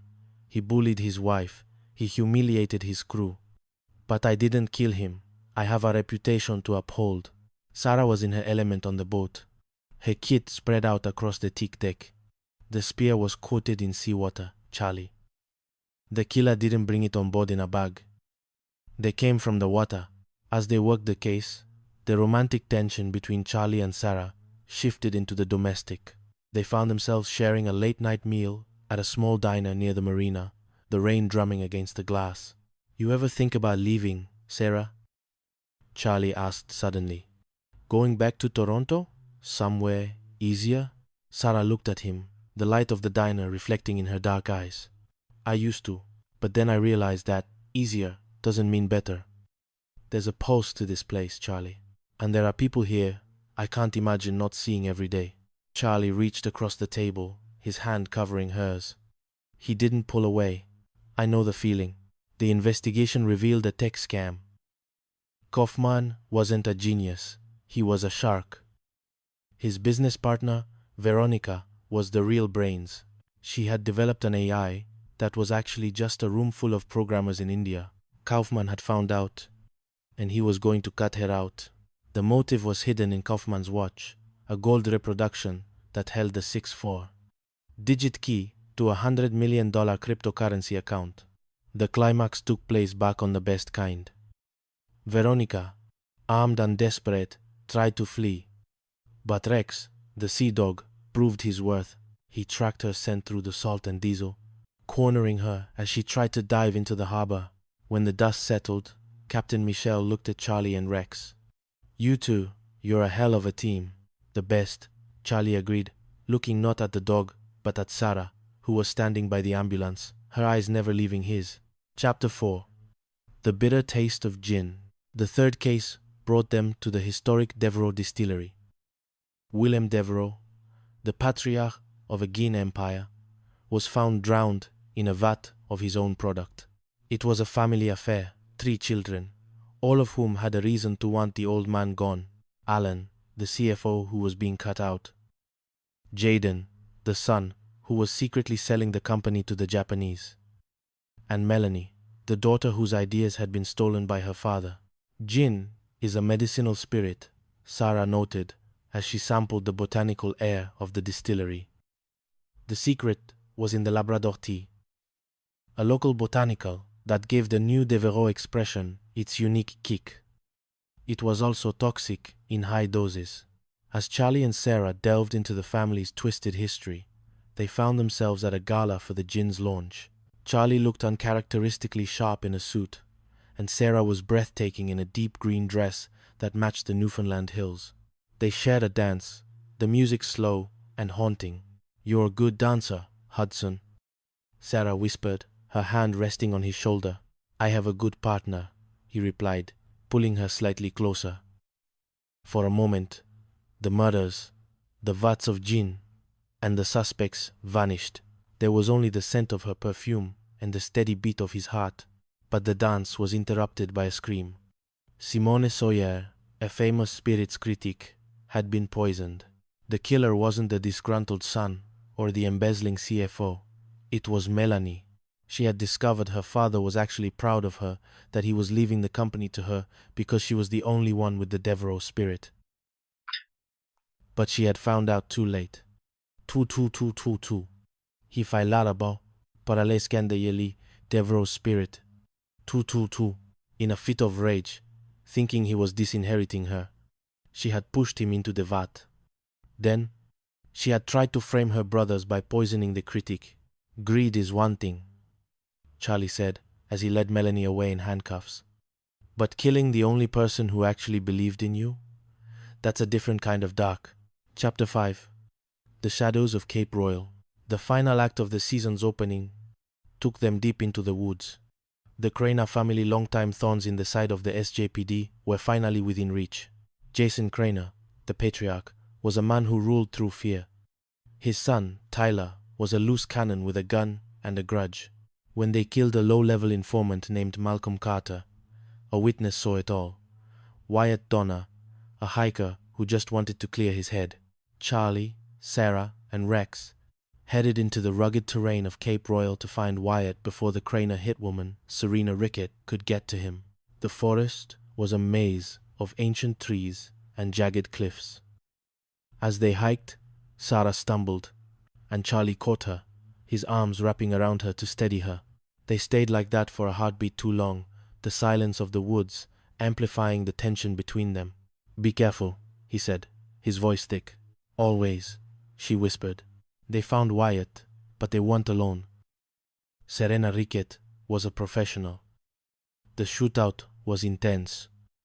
Bullets tore through the bark of the trees. "Jesse, get the witness out of here," Charlie yelled. In the chaos, a shot rang out. Charlie felt the hot sear of lead against his shoulder. He went down, the world spinning. "Charlie!" Sarah's scream echoed through the valley. Rex was a fury. He didn't care about bullets. He only cared about his partner. He launched himself at Serena. The force of his impact, sending her over the edge of a shallow ravine. Sarah was at Charlie's side in seconds, her hands pressing against the wound. Tears she didn't know she was holding blurred her vision. "Don't you dare, Charlie. Don't you dare leave me. I'm not going anywhere," Charlie gasped, looking up at her. In that moment, with the smell of gunpowder and pine in the air, the walls finally crumbled. "Sarah, shh," she said, her forehead resting against his. "I've got you. I've always got you." Chapter 6. The calm after the storm. 2 weeks later, the sun was actually shining on Street John's. Charlie sat on the porch of his trailer, his arm in a sling. Rex lay at his feet, his ears twitching at the sound of a car approaching. Sarah climbed out of her SUV, carrying a bag of takeout and a bottle of wine. She looked at him, and the smile that touched her lips was one of pure, unadulterated relief. "The Craners are behind bars," she said, sitting down beside him. "Jason, Tyler, and even Serena. They're not coming back for a long, long time." "Good," Charlie said. He looked out over the water, then back at her. "Sarah, about what happened in the woods." "We don't have to talk about it," she said quickly. "I want to," he countered. He reached out with his good hand and took hers. "I've spent a lot of years being alone, Sarah. Just me and Rex. I thought that was enough. And now, Charlie pulled her hand to his lips, kissing her knuckles. Now, I realize I was just waiting for the fog to lift. Sarah leaned in, her lips meeting his in a kiss that tasted of salt, wine, and the promise of a future that didn't involve crime scenes, at least for tonight. Rex watched them for a moment, let out a satisfied huff, and put his head back down on his paws. His work, for the moment, was done. The Atlantic continued to whisper against the shore, but for Charlie Hudson and Sarah Truong, the secrets were finally being told. The end. Whispers of the Atlantic. A Hudson and Rex novel. Chapter 1. The Scars of Street Johns. The Atlantic wind had a way of cutting through the strongest wool coats and the most hardened hearts. For Detective Charlie Hudson, the salt-heavy air of Street Johns was a constant companion, a reminder of the rugged beauty and the hidden dangers of the place he called home. But tonight, the wind felt colder. Charlie stood on the pier, his hands buried deep in his pockets. Beside him, Rex, the German shepherd, whose instincts were sharper than any forensic tool, sat with ears pricked, staring out at the churning grey waters. Rex wasn't just a partner. He was the anchor that kept Charlie grounded when the weight of the job threatened to pull him under. "Quiet night, isn't it, pal?" Charlie murmured. Rex let out a low, huffing sound, a soft vibration of agreement. But in their world, quiet was usually the herald of a storm. Across the city, in the dimly lit offices of Wilkins Law, Megan Schaefer was packing her bags. She was a woman of logic and law, yet her heart was in tatters. Her breakup with Jamie had been messy, fueled by secrets and a sense of betrayal she couldn't quite name. She didn't know that she was being watched. She didn't know that within the hour, her life would become the center of a desperate countdown. Charlie's phone buzzed. It was Sarah Truong. Just seeing her name on the screen caused a familiar, subtle tightening in his chest. Sarah was the lead forensic scientist at the SJPD, brilliant, composed, and possessor of a dry wit that often left Charlie searching for a comeback. Over the years, their professional respect had deepened into something more profound, though neither had been brave enough to cross the line.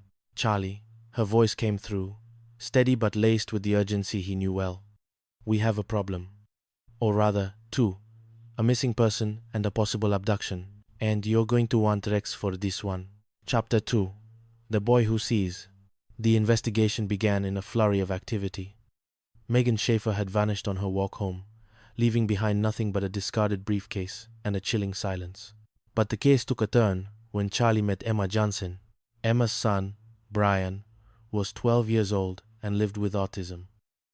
He rarely spoke, but he communicated through art sketches, so detailed they looked like photographs captured by a soul rather than a hand. Brian had been near the site of Megan's disappearance. He had seen something, but he was trapped in a shell of trauma. "He won't talk to us, Detective," Emma said, her voice trembling as she clutched a bundle of Brian's colored pencils. "When he gets overwhelmed, he just goes away." Charlie looked at Rex.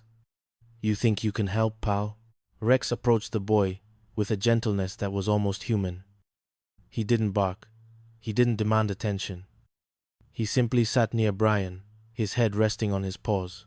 Slowly, the tension in Brian's shoulders began to bleed away. Sarah arrived at the scene, her eyes meeting Charlie's for a fleeting second, a silent exchange of, "We can do this." She began processing the sidewalk where Megan had been taken. No struggle, Sarah noted, her brow furrowed. It was fast, professional, but Brian started to draw. His hand moved with frantic precision. As the charcoal hit the paper, a face began to emerge, not the face of Jamie, Megan's ex, but a man with hard eyes and a scar that looked like a jagged lightning bolt. "That's our guy," Charlie whispered. The romance between Charlie and Sarah lived in these moments. The shared adrenaline, the mutual trust. Later that evening, over lukewarm coffee in the precinct, Sarah leaned against the desk, looking at the drawing. "You have a way with them, Charlie," she said softly. "The kids, the victims. You listen to the things people don't say." Charlie looked up, the fluorescent lights reflecting in his tired eyes. "I just follow Rex's lead. He's the one with the heart." "Don't sell yourself short," Sarah replied. her hand hovering near his for a second too long before she pulled away. Rex might have the nose, but you're the one who follows the trail through the dark. Chapter 3. Blood Money and Broken Trusts. The hunt for Megan led them into the belly of corporate greed. Jamie, Megan's ex, was found dead, murdered, to frame him for the kidnapping. The trail led back to Todd, a partner at the law firm, who had been skimming escrow accounts. The climax was a pulse-pounding race against time. Todd had stashed Megan in an abandoned machine shop, a place where the sounds of the city were drowned out by the rustle of rats and the drip of leaking pipes. Charlie and Rex moved like a single shadow. When Todd realized the walls were closing in, he turned desperate. But Rex was faster. With a blur of fur and muscle, the dog disarmed the killer before Charlie even had to draw his weapon. As the paramedics loaded a traumatized but alive Megan into the ambulance, Sarah walked up to Charlie. She reached out, brushing a stray bit of dust from his jacket. It was a simple gesture, but in the aftermath of violence, it felt like a vow. "We got her," she said. "We did," Charlie agreed. But the peace was short-lived. In Street John's, as the fog rolled in, new shadows were always forming. Chapter 4. The Best Kind of Murder. A week later, the team was pulled into a different world. The glittering, shallow world of high-end yachting. Jacob Kaufman, a ruthless venture capitalist, had been found dead on his yacht, the best kind, pinned to the floor by a spear. The setting was picturesque, but the motives were ugly. Everyone on the boat hated Kaufman, his wife, his partner, the crew. It was a classic closed-door mystery. But Charlie had a secret weapon, the watch. Rex signaled, sniffing a mahogany case. Kaufman had been obsessed with a reproduction of a vintage diving watch. It was a hideous piece of jewelry, but as Sarah discovered in the lab, it held a secret. "Charlie, look at this," she said, showing him the underside of the watch through a microscope. "It's not just gold. There's a 6 4-digit hexadecimal code engraved inside. It's a crypto key. There are hundreds of millions of dollars tied to this watch." The investigation took them through the winding streets of Petty Harbor and into the path of Veronica Goodwin, Kaufman's tech-savvy partner. She was a woman of icy brilliance, a mirror to Sarah in some ways, but without the soul. The case culminated in a tense standoff on the deck of the yacht. Veronica had a gun, she had the watch, she had a plan, but she didn't account for Rex's ability to move silently across the water. In the end, it was the dogman partnership that won again. But the real victory for Charlie was the moment after the arrest, when Sarah stood on the pier, the wind catching her hair. "You know," Sarah said, looking at the yacht as it was towed away. "All that money, and he died alone, in a room full of people who hated him. Money doesn't buy the things that matter," Charlie said, stepping closer to her. "And what matters, Charlie?" He looked at her. The words caught in his throat. He wanted to say, "This, you, this moment." Instead, he looked at Rex. "Loyalty, having someone who stays." Sarah smiled, a sad, knowing smile. "I'm not going anywhere, Charlie." Chapter 5. The Gin and the Ghost. The next case hit closer to home. The Devereaux family, owners of a legendary gin distillery, were celebrating a new recipe when the patriarch, Willem, was found drowned in a vat of his own spirits. The distillery was a place of history and shadows. It reminded Charlie of the fragility of legacy. As they interviewed the 3 Devereaux children, each more resentful than the last, the air grew thick with the scent of juniper and betrayal. Sarah worked tirelessly in the lab, identifying a unique botanical in the gin, Labrador tea. "It's local," she explained to Charlie as they walked through the distillery's aging room. "But in high concentrations, it's toxic. Someone didn't just want Willem dead. They wanted to ruin his name." The investigation revealed a web of lies involving a Japanese mega-distillery and a corrupt spirits critic named Simone Sawyer. But the heart of the tragedy was Melanie, the youngest daughter. She had felt invisible her whole life. And when she discovered her father was finally using her ideas but planning to disinherit her, she snapped. The emotional weight of the case lingered. That evening, Charlie found Sarah sitting on the steps of the precinct, watching the sunset. Families are complicated, she said. They are, Charlie replied. Sometimes the ones we choose are better than the ones we're born into. He sat down beside her, their shoulders touching. For the first time, he didn't pull away. He took her hand, his fingers interlacing with hers. The Atlantic roared in the distance. But for a moment, the world was quiet. Chapter 6. The Sniper in the Mist. The final trial began on a Saturday morning that was supposed to be a day off.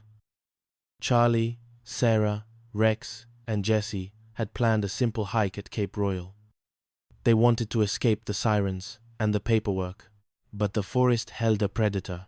A low-level criminal named Malcolm Carter had been murdered by Tyler Craner, the son of a powerful drug lord.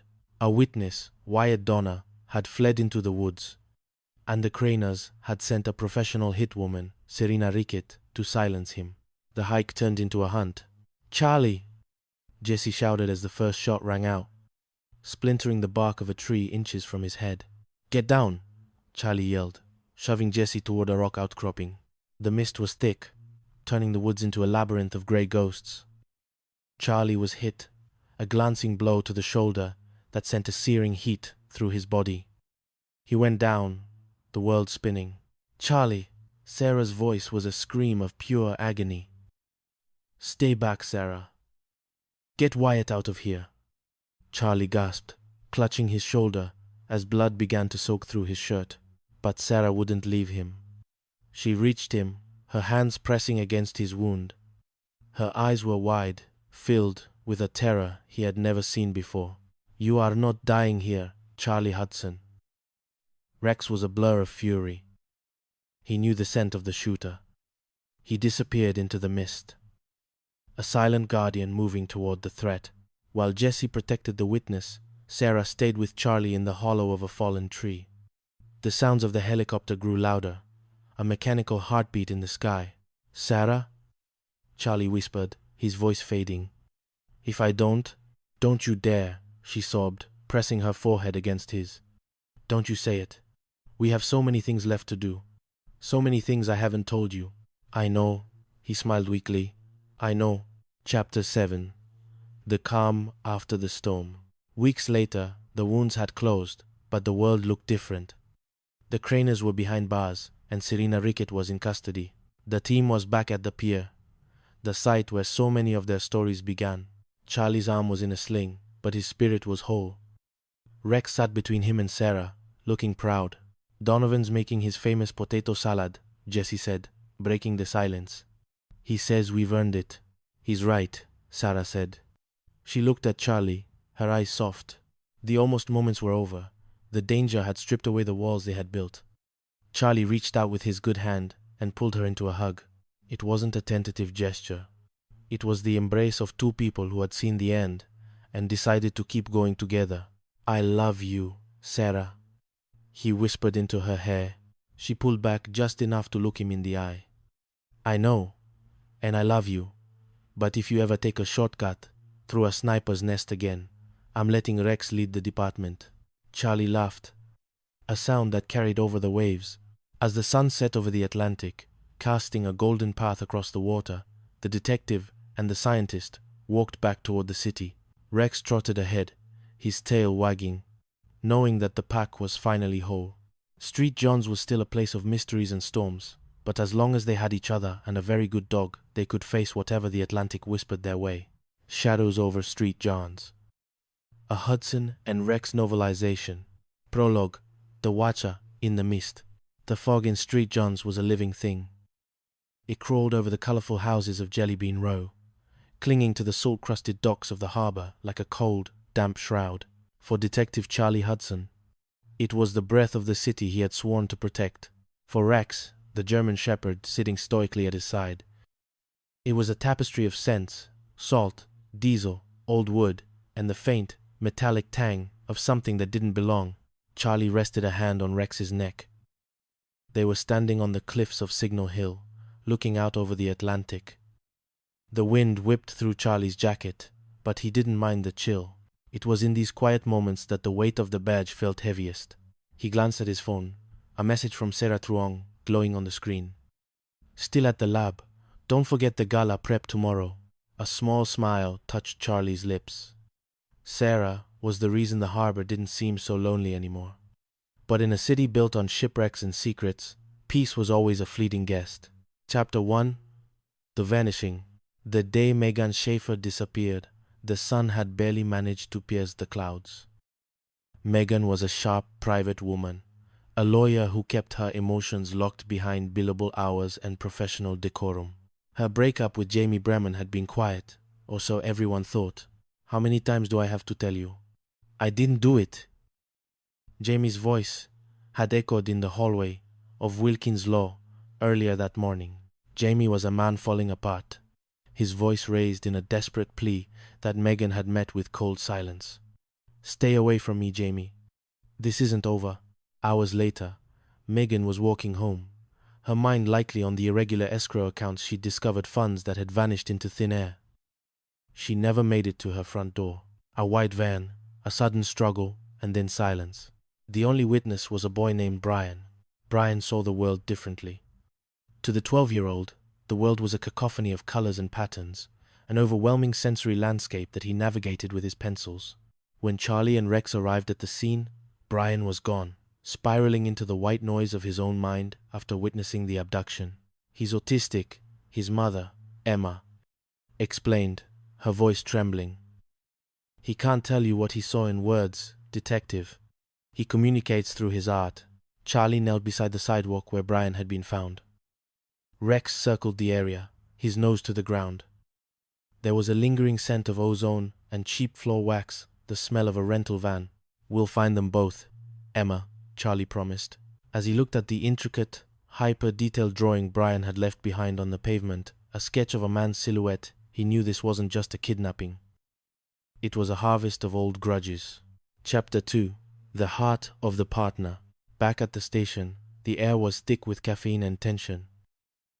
Sarah Truong moved through the lab with a grace that Charlie found increasingly distracting. She was analyzing a few strands of brown hair found at the scene. Jamie has brown hair, Sarah noted, looking up from her microscope as Charlie approached. But so do 10,000 other people in Street Johns. It's too easy, Charlie said, leaning against the sterile counter. Jamie's the jilted lover, the primary suspect. But the ransom note, $2 million? Jamie's a lawyer, but he's drowning in student debt. Where would he go with that kind of money? Sarah stepped closer, the scent of her jasmine perfume momentarily cutting through the smell of chemicals. Maybe he's not the one pulling the strings, Charlie. Maybe he's a pawn. The tension between them was palpable. It wasn't just professional anymore. Every late-night stakeout, every shared look over a crime scene, it was building into something neither was ready to name. Rex calmed Brian down earlier, Charlie said, changing the subject to mask his racing heart. The boy connected with him. I think Brian's drawings are our only lead. Dogs have a way of reaching people when words fail, Sarah agreed softly. She reached out, her hand lingering on Charlie's arm for a second longer than necessary. Be careful out there. The kidnapper is desperate. Chapter 3. The Ransom and the Revelation. The ransom drop was set for the Forest Road Cemetery. It was a wide-open space, a tactical nightmare. Don't mark the money, the kidnapper had warned. Charlie had a better idea. We mark it with scent.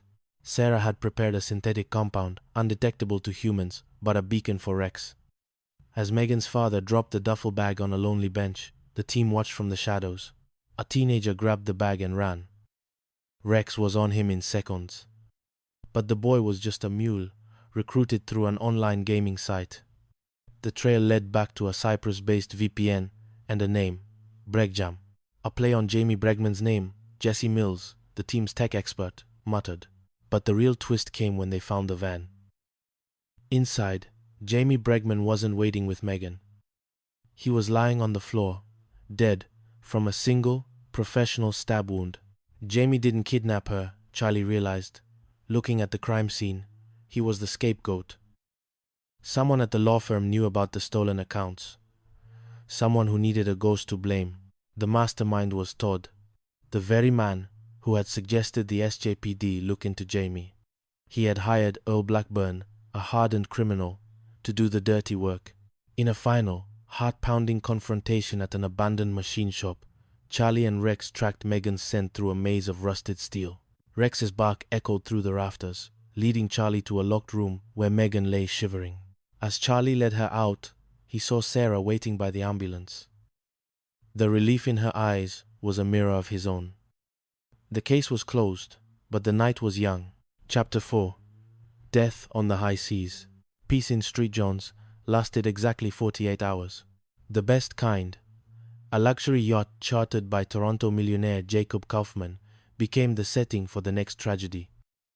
Kaufman was a man who made a sport of being unlikable.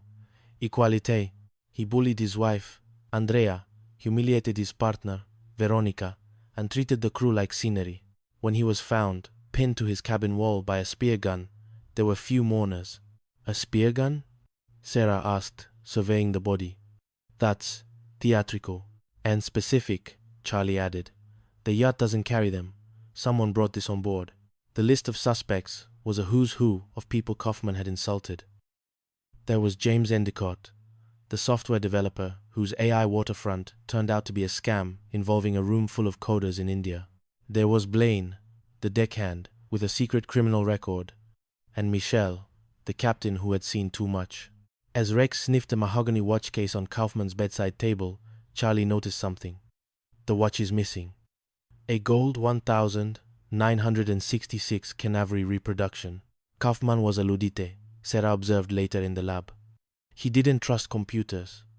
But his partner, Veronica, said he had hundreds of millions in cryptocurrency. Charlie's eyes narrowed. The key. The 64-digit hexadecimal code. He wouldn't memorize it. He'd hide it. Somewhere he always kept close. Engraved inside the watch, Sarah finished. The investigation turned into a deadly game of cat and mouse. Veronica, the tech-savvy partner, had orchestrated the murder, sending a fake text from the wife's phone to frame her and Endicott. She had intended for Endicott to kill Kaufman, but when the watch went missing stolen by the deckhand Blaine, she had to pivot. Charlie and Rex cornered Veronica on the docks just as she was about to silence Blaine forever. "You're already gone, detective," Veronica sneered, holding a gun, but she hadn't accounted for Rex. With a sudden, powerful lung, the German Shepherd disarmed her.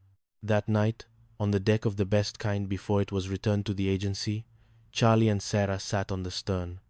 The harbor lights danced in the water. "Another one for the books," Sarah said, leaning her head against Charlie's shoulder. "I'm just glad we're on the same side." Charlie whispered, his arm finding its way around her waist. For the first time, he didn't pull away. Chapter 5. The Bitter Taste of Gin. The Devereux Distillery was an institution in Street Johns. William Devereux, the patriarch, was a man of tradition, pine-forward gin, and iron-fisted family control. When he was found drowned in a vat of his own new secret recipe gin, the city was shocked. Forced trauma to the head, Sarah noted during the autopsy. But he didn't die from the blow. He drowned while he was unconscious. It was cold, Charlie. Someone held his head under. The family was a nest of vipers. Alan, the CFO, who lived in his father's shadow. Melanie, who had started a rival skincare line. Jaden, the eldest son, with secret deals in Japan. Rex, however, wasn't interested in the family drama. He was obsessed with the smell of the new gin. He led Charlie to a media console in the distillery, sniffing out a hidden stash of a botanical Charlie didn't recognize. Labrador tea. Sarah identified it back at the lab. It's a local plant. In high concentrations, it's toxic. But that's not what killed Simone Sawyer. Simone, a spirits critic who was on the take, had been poisoned with eye drops, tetrazoline hidden in her gin. The mystery unraveled as a tragedy of errors. Alan had struck his father in a fit of rage after discovering he was being cut out of the will. But he hadn't killed him.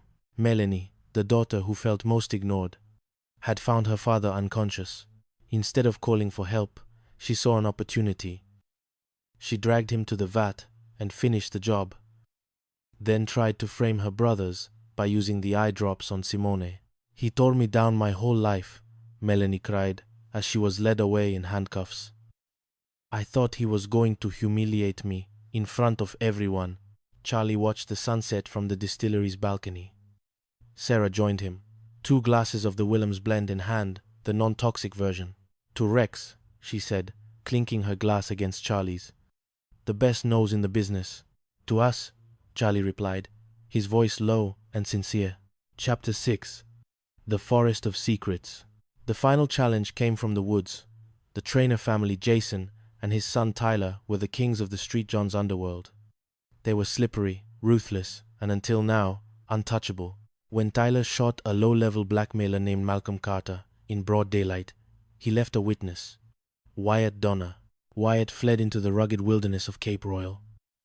Charlie, Rex, and Sarah followed, but they weren't alone. Serena Rickett, a high-end hit woman from Halifax, was hunting Wyatt too. The forest was dense, the trails a labyrinth of moss and spruce. Charlie and Rex tracked Wyatt's scent, while Sarah managed the tactical logistics from the trailhead. Mark, you've been hit. Sarah's voice crackled over the radio after a firefight in a clearing. I'm fine, Sarah. Get the witness out. Rex and I will handle her. Charlie's shoulder was bleeding, but he couldn't stop. Serena was a professional. She used the terrain like a weapon, but she didn't have Rex. In a daring maneuver involving a false trail and a sudden ambush, Rex caught Serena by surprise. Charlie, despite his injury, managed to pin her down just as a police helicopter broke through the canopy. Hours later, back at Charlie's trailer by the water, the team gathered for a celebration. Jesse had brought his guitar, and the smell of Joe Donovan's famous potato salad filled the air. Charlie sat on the porch, his arm in a sling. Sarah sat beside him, her hand resting on his knee. You really need to stop getting shot, she teased, though her eyes were full of a deep, aching concern. I'll try. Charlie smiled. He looked at Rex, who was happily chewing a new toy. Then he looked at Sarah. The fog was rolling in again, but for the first time in a long time, the path ahead looked perfectly clear. He leaned in, and as the music from the trailer drifted over the waves, Charlie Hudson finally kissed Sarah Trong. It wasn't a movie moment. It was better. It was the start of a new chapter, in a city that finally felt like home. Epilogue. The Partner's Promise. The morning after the trainer bust, Street John's was bathed in a rare, golden light. Rex sat at the edge of the water, watching the gulls. Charlie stood behind him, a cup of coffee in his hand. Ready for work, partner? He asked.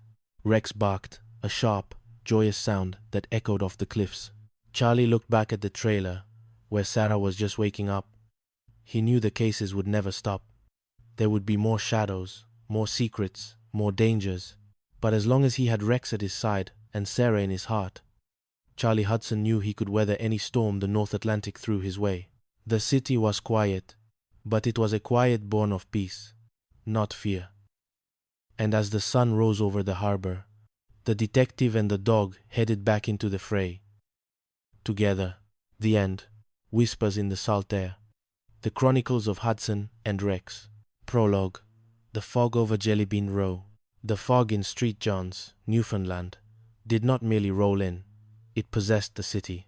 It was a thick, salt-tangled shroud that clung to the brightly painted houses of Jellybean Row, turning the vibrant reds and teals into ghostly echoes of themselves. For Detective Mark Hudson, the fog was a familiar companion, a reminder that in this corner of the world, secrets were as common as the rocks beneath the Atlantic. Mark stood on the precipice of the harbor, his hands shoved deep into the pockets of his trench coat. Beside him, leaning against his leg with a stoic grace that bordered on the majestic, was Rex.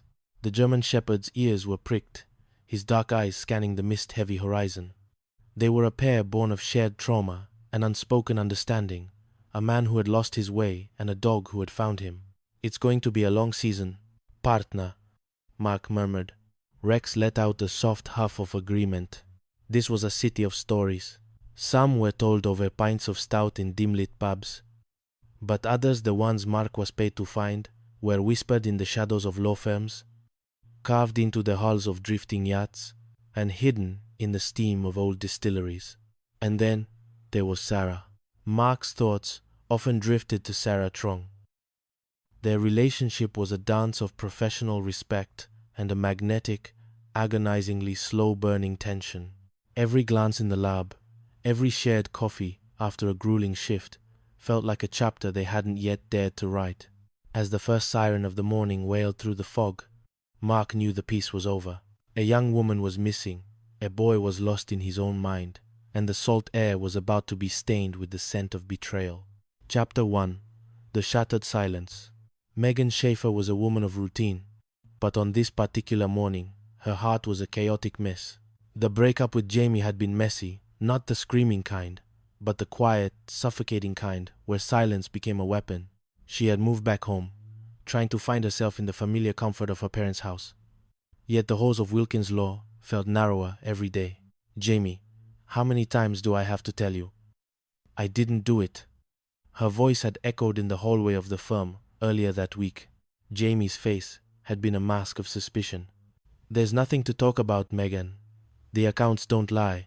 Now, as she walked toward her parents' house, the autumn wind biting at her cheeks, Megan felt the distinct sensation of being watched.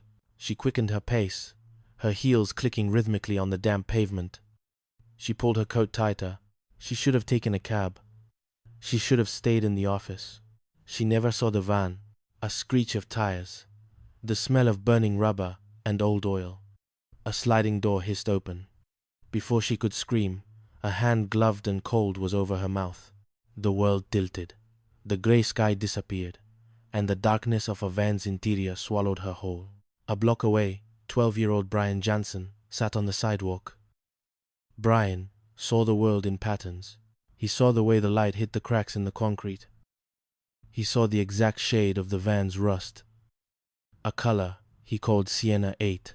He didn't process the scream as a human sound, but as a sharp, jagged line in the symphony of the street. When his mother, Emma, found him 20 minutes later, Brian was gone. He had wandered into the labyrinth of the neighborhood, his pencils clutched in his hand, his mind racing to translate the violence he had witnessed into the only language he knew: art. Chapter 2. The Scent of Fear. Mark Hudson arrived at the Jansen home to find a woman on the verge of collapse. Emma Jansen was a single mother whose world revolved around her son. The diagnosis of autism years ago had been a challenge. But Brian was her heart.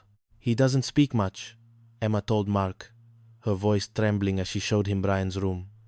It was a sanctuary of sketches. He draws. Everything, every detail. Rex paced the room, his nose working overtime. He stopped at a discarded pencil on the floor, looking up at Mark with an intensity that signaled a hit. "We'll find him, Emma. And we'll find the woman," Mark promised. Just then, the phone rang. It was Sarah. "Mark, we found Brian," Sarah said, her voice a calm anchor in the storm. Rex found him first, actually. He was overwhelmed, hiding under a bridge, but Mark, he drew something. When Mark arrived at the station, Sarah was waiting. She looked tired, a few stray hairs escaping her ponytail, but her eyes were sharp. She held up a sketch. "Senna disele. Compli." "Brian's memory is photographic," she explained. "Look at the detail on the van. The license plate is obscured by mud, but look at the man's hands.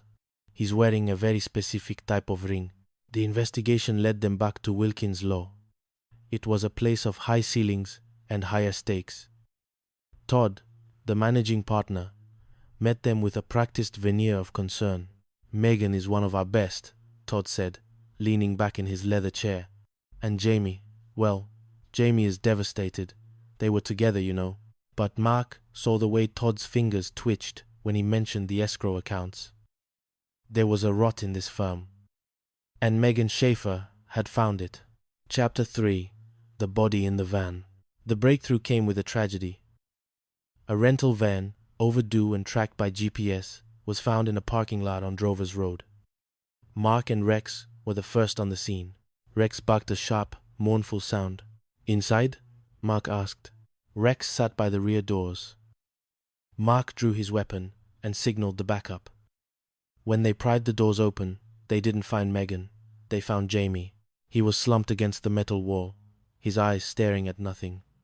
A single, professional stab wound had pierced his heart. He was the scapegoat, Sarah said later, as they stood over the autopsy table. The clinical white lights of the morgue made the scene feel even more surreal. The accounts were drained, and everyone was supposed to think Jamie did it and ran. But Jamie didn't have the money. He had student loans, Mark. He was broke. Mark watched Sarah work. There was a grace in her movements, a reverence for the truth that made his chest tighten. So if Jamie didn't take the money, and Megan found out who did, then Megan is the only thing standing between the killer and $2 million, Sarah finished. The tension between them was palpable. In the silence of the morgue, surrounded by the dead, the living connection between Mark and Sarah felt like a live wire.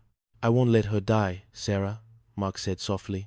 "I know you won't," she replied, her hand briefly brushing his arm. The contact lasted only a second, but it was enough to fuel Mark for the next 48 hours of the hunt. Chapter 4. The Watch and the Waves. While the search for Megan intensified, a new shadow fell over the city. On the deck of the best kind, a luxury yacht anchored in the marina, a man named Jake Kaufman was making enemies. Kaufman was the kind of rich that felt like an insult to everyone else. He was loud, abrasive, and treated his wife, Andrea, like a piece of luggage. His business partner, Veronica, was the brains of the operation. A tech-savvy shark who navigated the world of cryptocurrency, while Jake played the role of the visionary. Invest in what you understand. Jake had roared a software engineer named James Endicott earlier that day. "This AI stuff is dog food." Hours later, Jake Kaufman was dead. He was found pinned to the deck by a spear gun, a grotesque display of maritime violence. Mark and Rex climbed aboard the yacht as the sun dipped below the horizon, painting the waves in shades of bruised purple. The air smelled of expensive cigars and cold salt water. "Nobody saw anything?" Mark asked the captain, a woman named Michelle who looked like she'd survived worse than a murder on her deck. "I was in the bridge," Michelle said, her eyes fixed on Rex. Blaine, the deckhand, was in the galley. He ran, detective. But Rex was focused on the bedroom. He sniffed the mahogany bedside table, his tail wagging low. Mark opened a small leather case. It was empty, but the scent, a mix of deer skin and expensive metal, remained. "The watch is gone," Sarah noted, joining them on the deck. A 1966 Cannavaro reproduction. According to his wife, he never took it off. "It's not just a watch, Sarah," Mark said, looking at the ripples in the water behind the boat. Veronica said Jake was a Luddite. He didn't trust passwords. He didn't trust the cloud. "The crypto key." Sarah breathed. "It's engraved inside the watch." The investigation became a race. A hunt for a watch that held a fortune, and a killer who was willing to swim through freezing waters to get it. Mark found himself questioning Andrea Kaufman in a hotel suite that felt too large and too cold. She was a woman who had spent years being diminished by her husband's shadow. "I didn't kill him," she said, her voice a whisper. "But I won't miss the man he became." Mark saw the truth in her eyes, a mixture of grief and a terrifying, newfound freedom. But was it enough to make her a killer, or was the real predator someone closer to the tech? Chapter 5. The Distillery and the Bitter Truth. As the city groaned under the weight of two major investigations, the Devereaux family was preparing for a celebration that would end in a funeral. Willem Devereaux was the king of gin. His distillery was a Street John's institution, a place of copper vats and the sharp, piney scent of juniper. But Willem was old, and his heart was failing a secret he kept from his 3 children, Alan, Jaden, and Melanie. "I'm making a big announcement," Willem had told them. "Something that will change everything." The announcement never happened. Willem was found head first in a vat of his own gin, the clear liquid stained with the red of his final moments.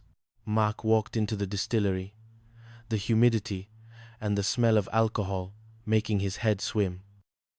Rex was already on the move, his paws clicking on the metal grates. "Drowned?" Mark asked Sarah. "Blunt force trauma first," she replied, pointing to the shattered glass on the floor. "He was hit with a bottle of his own product, then dragged. He was alive when he hit the liquid, Mark. It was cold-blooded. The family was a nest of vipers. Alan, the CFO, was hiding a blood-stained jacket. Melanie, the daughter who had tried to start her own skincare line, was bitter about her father stealing her ideas. And Jaden was making secret deals with Japanese conglomerates. But the key was the gin itself. Rex found a scent, Mark said, watching the dog sniff a bag of botanicals. It's not juniper. It's something else. Labrador tea. The mystery of the distillery wasn't just about money. It was about the desperate need for a father's approval. Each child had a motive, but only one had the eye drops. A common source of the toxin that had nearly killed a critic, Simone Sawyer. In the middle of the chaos, Mark and Sarah found themselves in the station's break room.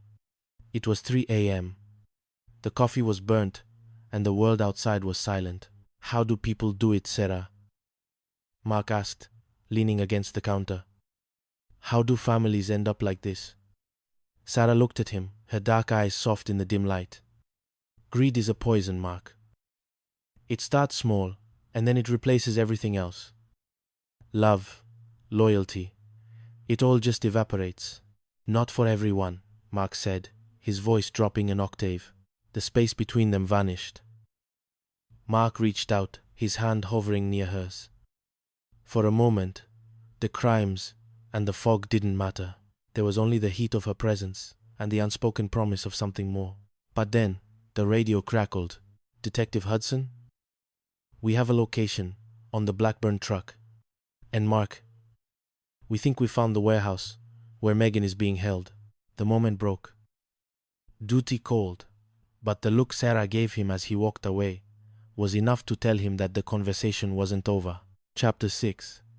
The Warehouse of Shadows. The warehouse was located in the Golds, a desolate industrial area where the wind howled through rusted corrugated metal. Mark, Rex, and the SWAT team moved in like ghosts. Inside, Todd, the trusted partner from Wilkins Law, stood over Megan Schaefer. He didn't look like a lawyer anymore. He looked like a man who had lost his soul to a spreadsheet. I just needed the money, Megan, Todd shouted. The firm was failing. I didn't want to kill Jamie, but he wouldn't stop asking questions. L. Blackburn, a career criminal with a cold stare, held the gun. Enough talk, Todd. Finish it. Rex didn't wait for a command. He was a blur of fur and muscle, launching himself from the shadows. He hit Blackburn with the force of a freight train, the gun skittering across the floor. Mark moved in, his pulse hammering in his ears. Police! Drop it! Todd panicked. He grabbed the metal pipe, but Mark was faster. In a flurry of motion, Todd was on the ground, and the handcuffs were clicking shut. Megan was huddled in the corner, her face pale, but her spirit unbroken. Mark helped her up, her hands shaking as she clung to his arm. It's okay, Megan. You're safe, he whispered, as they walked out into the cold morning air, Rex trotting proudly beside them. Mark saw Sarah waiting by the ambulance. She didn't say anything. She didn't have to. The relief on her face said it all. Chapter 7. The Witness and the Woods. The final test came not in the city, but in the rugged wilderness of Cape Royal. A low-level criminal named Malcolm Carter had been murdered, and the only witness was a young man named Wyatt who had fled into the woods. The killer was Tyler Craner, the son of a notorious drug lord. But Tyler wasn't the biggest threat. His father had hired a professional Serena Rickett to silence the witness. Mark and Rex went into the woods alone. The terrain was treacherous, the cliffs dropping off into the churning Atlantic. He's here, Rex. Find him, Mark urged. They found Wyatt, terrified and cold, but they weren't alone. The confrontation was a dance of survival. Mark was hit a graze to the shoulder that bloomed red against his jacket. Mark! Jesse shouted from the trail, trying to get to them. Get Wyatt out of here, Mark commanded. Rex and I have this. In the end, it was a trick of the terrain. Mark used a false trail, leading Serena into a narrow gorge where Rex was waiting. The dog's bark echoed like thunder, and Serena, distracted for a split second, found herself staring down the barrel of Mark's service weapon. It's over, Mark said, his voice cold as the ocean. Epilogue. The calm. After the storm, weeks later, the dust had settled. The Craners were behind bars, the Devereaux distillery was under new and honest management, and the crypto fortune was back where it belonged. Mark sat on the deck of his trailer, the sun setting over the water. His shoulder was still in a sling, but the pain was a dull ache compared to the peace he felt. Rex was curled at his feet, his tail thumping rhythmically against the wood. A car door closed. Mark looked up to see Sarah walking toward him. She was carrying a bag of takeout and a bottle of wine. "I heard you were a terrible patient," she said, a smile playing on her lips. "The worst," Mark admitted, standing up with some effort. She walked onto the deck, the evening light catching the gold in her eyes. She set the bag down and looked at him, really looked at him. "You did good, Mark. Everyone is safe." Not everyone. He thought of Jamie, of Willem, of the lives lost to greed. "But we did what we could." Sarah stepped closer, her hand reaching up to touch his cheek. "You always do more than what you could," she whispered. This time, there was no radio, no sirens, no fog. Mark leaned down, and when their lips finally met, it felt like the end of one long, difficult chapter and the beginning of a story that would last a lifetime.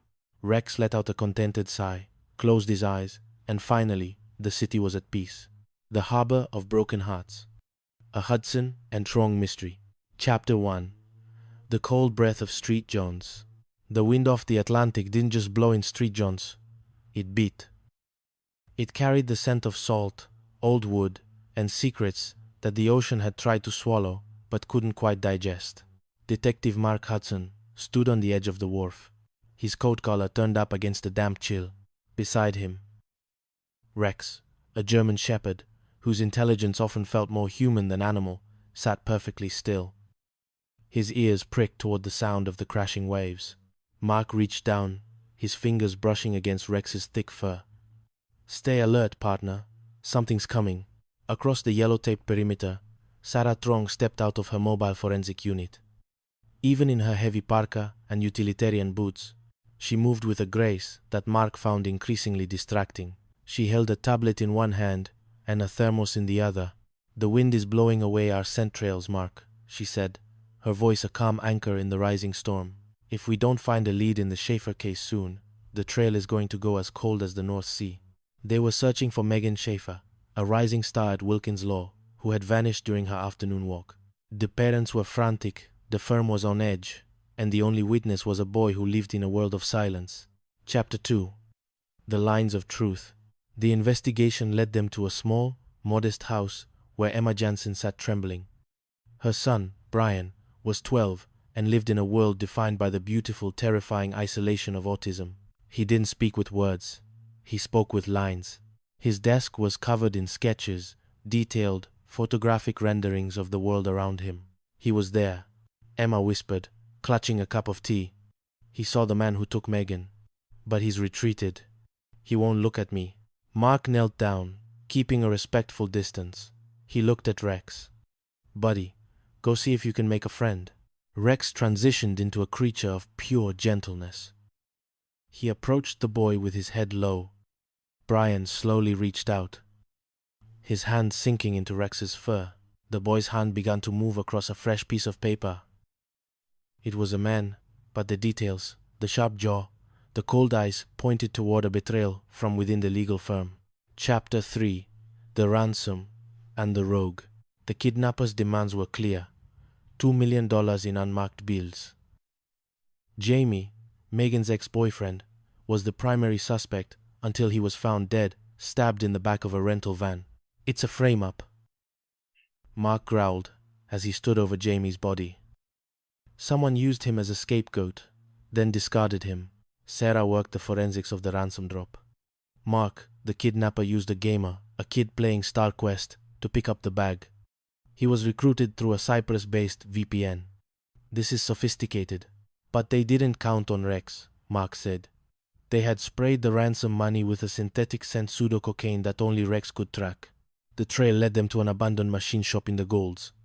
Inside, they found Megan, bound and terrified, and Todd, the senior partner of the firm, holding the gun. He had embezzled the funds, and thought kidnapping Megan would provide the perfect cover. In the ensuing struggle, Rex's bravery allowed Mark to disarm Todd. The case was closed, but the emotional scars on the city and on Mark and Sarah remained. Chapter 4: Corporate Shadows and Scented Lies. The peace of the evening was short-lived. Jacob Kaufman, a man whose wealth was matched only by his arrogance, was found pinned to the deck of his luxury yacht, the best kind, by a spear gun. "One shot, Mark," Sarah noted, crouching over the body. "Professional." And the spear was coated in salt water, suggesting the killer came from the ocean. The investigation revealed a web of tech sector lies. Kaufman had been refusing to invest in James Endicott's Waterfront AI, a company that was actually a scam, using human programmers in India to simulate artificial intelligence. The motive wasn't just the deal, Sarah discovered. It was the watch. A gold 1966 Canevri diving watch. It contained a 64-digit crypto key to Kaufman's hidden hundreds of millions. Rex's nose proved invaluable again, tracking the scent of the deerskin-lined watch case to a hidden compartment on the boat. The deckhand, Blaine, had stolen the watch, but it was Veronica, Kaufman's partner, who had orchestrated the murder. She had used a tow boat owned by Endicott's cousin to sneak aboard. The tension between Mark and Sarah reached a boiling point during the stakeout at the marina. As they sat in the dark, watching the yacht, Sarah confessed, "Sometimes I wonder if we're just waiting for the next tragedy to bring us together." Mark took her hand. "Then let's stop waiting." Chapter 5: The Distillery of Death. The Devereaux Distillery, a staple of Street John's, became the next crime scene. Willem Devereaux, the patriarch, was found head-first in a gin vat. He was alive when he went in, Sarah confirmed, after the autopsy. He was hit from behind and then dragged. Rex picked up a strange scent in the distillery, Labrador tea. It was a local botanical used in the secret new gin recipe, but it was also the toxin used to poison a critic, Simone Sawyer. The family was tearing itself apart. Jaden, the CFO, was secretly negotiating a deal with a Japanese conglomerate. Melanie, the daughter, felt her ideas were being stolen. Alan, the eldest son, was drowning in guilt. It was Melanie. Mark realized after Rex tracked the scent of black spray paint used to cover security cameras. She saw an opportunity to frame her brothers and take the empire for herself. She didn't realize her father was actually planning to leave it all to her in his new will. The tragedy of the Devereaux family left a bitter taste in Mark's mouth. "Greed ruins everything it touches," he told Sarah, as they shared a quiet drink at the end of the day. Chapter 6: Showdown at Cape Royal. The Trainer crime family had finally stepped over the line. They had murdered a low-level blackmailer, Malcolm Carter, and were now hunting the only witness, a hiker named Wyatt. In the dense, fog-choked woods of Cape Royal, Mark, Sarah, and Rex were the only things standing between Wyatt and Serena Rickett, a professional hit woman hired by the Trainers. "Sarah, get Wyatt to the bluff." "Find a signal," Mark commanded, as a bullet barked against a nearby tree. "I'm not leaving you injured," Sarah cried, seeing the blood on Mark's shoulder. Mark and Rex used the terrain to their advantage, creating false trails to disorient Serena. In a final, desperate struggle near a cliff's edge, Rex tackled the assassin just as she was about to fire. Mark managed to cuff her as Donovan's team arrived in the helicopter. Chapter 7: The Harbor's New Beginning. A week later, the fog had lifted. Street John's was bathed in a rare, golden sunlight. Mark sat on the porch of his trailer, his shoulder in a sling. Rex lay at his feet, content with a new toy. Sarah walked up the path, 2 coffees in hand. The Trainers were behind bars. "Donovan wants us back on Monday," she said, sitting beside him. "I think I need a little more time," Mark replied, pulling her closer. "I've spent so long looking for the darkness that I almost missed the light standing right in front of me." He leaned in, his lips meeting hers. The wind off the Atlantic still bit, but here, on the porch, with the dog who had saved them both, it finally felt like the storm had passed. Epilogue: the cases would never truly end. There would always be a new shadow, a new secret. But as Detective Mark Hudson and Sarah Trong looked out over the harbor, they knew they weren't just partners in a precinct. They were a force of nature, and beside them, Rex watched the horizon, ready for whatever the next tide would bring. Cold Atlantic Whispers, a novel of mystery and longing in Street Johns. Prologue. The salt in the air. The Atlantic Ocean does not forgive, and it certainly does not forget. In Street Johns, the air is a thick soup of brine and history, clinging to the colorful clapboard houses that march up the steep hills like soldiers in a technicolor army. It is a place where the wind tells stories. And today, the wind was whispering of blood. Detective Charlie Hudson stood at the edge of the Narrows, watching the gray waves batter the jagged rocks of Signal Hill. Beside him, Rex, his German Shepherd partner, stood as steady as a lighthouse. Rex's nose twitched, catching the scent of distant rain and something sharper, the metallic tang of anxiety that always preceded a storm. "You feel it too, don't you, buddy?" Charlie asked, his hand resting on the dog's sturdy shoulder. Across the city, in the sterile, white-tiled sanctuary of her lab, Dr. Sarah Truong was looking through a microscope. She lived in a world of variables and constants, of DNA sequences and chemical reactions. But lately, the most unpredictable variable in her life was a detective with a dry wit and a dog who was smarter than half the force. She caught her reflection in the glass auburn hair slightly disheveled, eyes tired but bright. She was thinking of Charlie. Again, Chapter 1. The Ghost of Wilkins Law. The argument at Wilkins Law had been sharp enough to cut glass. "How many times do I have to tell you, Jamie? I didn't do it." Megan Schaefer's voice had echoed through the mahogany-lined halls of the prestigious firm. Jamie Bredon, her ex-boyfriend and colleague, had looked at her with a mixture of pity and desperation. "Don't raise your voice to me, Megan. This isn't over." But Megan didn't stay to hear the end. She walked out into the cool morning air of Street Johns, her mind a whirlwind of escrow accounts and missing funds. She didn't notice the white van idling at the curb. She didn't see the shadow that detached itself from the brick wall. The only person who saw was Brian. 12-year-old Brian Jansen lived in a world of lead and cola. Words were difficult for him, heavy things that didn't quite fit in his mouth. He sat on the sidewalk, his sketchbook open, capturing the world with an intensity that most people missed. He saw the woman in the suit. He saw the man in the mask. He saw the struggle, the silent plea in the woman's eyes, as she was forced into the dark interior of the van. And he drew. When Charlie Hudson arrived at the scene 2 hours later, the sidewalk was empty of everything except a discarded charcoal pencil and the lingering scent of terror that Rex immediately locked onto. "Emma Johnson?" Charlie asked the woman standing by the police tape. She was trembling, her eyes darting around the street. "My son, Brian. He's missing. Detective. He never stays away this long. And there was a woman. I saw her from the window. I think she was in trouble." Charlie knelt down. Rex was circling a specific patch of concrete. There, etched into the grey stone, was a drawing so vivid it looked like a photograph. A woman, Megan Schaefer, being hauled into a van. "He's a witness, Rex," Charlie whispered. "And now he's a target." Chapter 2. The Silent Witness. The precinct was a hive of activity.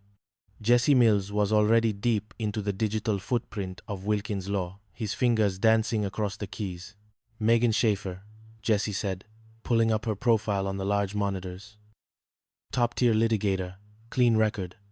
But her firm? They've been leaking money, like a rusty bucket." Sarah Truong arrived a moment later, her presence immediately settling the frantic energy of the room. She walked straight to Charlie, a small tablet in her hand. "Charlie, I've analyzed the sketches Brian left behind," she said, her voice a calm anchor. "The level of detail is startling. He captured the license plate of the van, but it's partially obscured by the way he drew the shadows. It's almost like he was drawing the feeling of the abduction as much as the facts." "We found Brian," Charlie told her, relief washing over his face. "Rex tracked him to an old playground. He's safe, but he won't talk. He's completely shut down." "Let me try," Sarah suggested. They went to the interview room. Brian sat in the corner, his knees pulled to his chest, staring at a blank sheet of paper. Charlie watched from behind the glass, his heart heavy. He knew what it was like to feel alone in a crowded room. Sarah didn't go in with a badge or a list of questions. She went in with Rex. The dog walked slowly toward the boy, his tail giving a single gentle wag. Then, Brian's hand reached out, his small fingers burying themselves in Rex's thick fur. "He likes the quiet, doesn't he?" Sarah asked softly, sitting on the floor a few feet away. Brian didn't look up, but he picked up a blue pencil. He began to draw. Not a van this time, but a face. A face with cold eyes and a jagged scar running through one eyebrow. "Earl Blackburn," Charlie muttered from the observation room. "A professional kidnapper for hire. If he's involved, this isn't about a workplace grudge. This is a job." Chapter 3. A Ransom in the Shadows. The ransom note was sent via an anonymous burner app, a digital ghost that Jesse was struggling to trace. $2 million. Unmarked bills. Forest, road, cemetery. 3 p.m. No cops, or she dies. "The cemetery is too open," Charlie argued during the briefing. "We can't get surveillance in there without being spotted. Blackburn is a pro. He'll see us coming a mile away." "Then we don't use people," Sarah said, her eyes sparking with an idea. She pulled out a small spray bottle from her kit. "This is a synthetic canine scent, completely undetectable to the human nose. We spray the money. We spray the money. We spray the money. Rex can track that scent from a kilometer away, even through exhaust fumes and city grime." As the deadline approached, the tension between Charlie and Sarah was palpable. They stood in the back of the surveillance van, the air thick with the smell of stale coffee and electronic heat. "You're worried about him," Sarah said, her voice low. "Rex?" "He's a professional," Charlie replied, though his eyes remained fixed on the monitor. "I wasn't talking about the dog, Charlie." He turned to look at her. The green light of the screens cast deep shadows on her face, making her eyes look even darker. "It's a dangerous drop, Sarah, if anything goes wrong. We won't let it," she promised, her hand briefly covering his on the console. At the cemetery, Megan's father made the drop. A teenager, clearly a pawn recruited through a gaming site, grabbed the bag and ran. He dropped it over a railing into a waiting truck. "Go, Rex," Charlie commanded over the radio. The chase was a blur of adrenaline. Rex tore through the gravestones, his powerful legs eating up the distance. He wasn't chasing a car. He was chasing a scent, a chemical trail that led him straight to an industrial laundry on the outskirts of town. Chapter 4. The Senior Partner. The laundry was a cavernous space filled with steam and the rhythmic thumping of industrial washers. Charlie and Rex moved through the mist, their senses heightened. They didn't find Blackburn. They found Todd, the senior partner from Wilkins Law. "Todd? What are you doing here?" Charlie asked, his gun leveled. Todd was holding a duffel bag, his face twisted in a mask of greed and panic. "Jamie was supposed to handle it. He was the scapegoat. He stole the money from the escrow accounts. And then, I needed a way to make the investigation go away. By killing Jamie and kidnapping Megan?" Charlie stepped closer. "She found out. Detective. She's too honest, for her own good." Todd pulled a small pistol from his jacket, but he was too slow. Rex launched himself through the steam, a bark that sounded like a thunderclap echoing off the metal walls. He took Todd down before a shot could be fired. Megan was found in the back office, bound but alive. When Charlie untied her, she collapsed into his arms, sobbing. The next morning, the sun finally broke through the Street John's fog. Charlie and Sarah stood on the docks, watching the fishing boats head out. "Brian Jansen is back home," Sarah said, leaning against the railing. "His mother said he drew a picture of Rex this morning, with a gold cape." Charlie chuckled, the sound warm and genuine. "He's a hero, that dog." "He's not the only one," Sarah said, looking at Charlie with an intensity that made his heart skip. Chapter 5. Murder on the Best Kind. The peace of the harbor was shattered a few days later, when a scream erupted from the deck of the Best Kind, a 100-foot luxury yacht moored at the marina.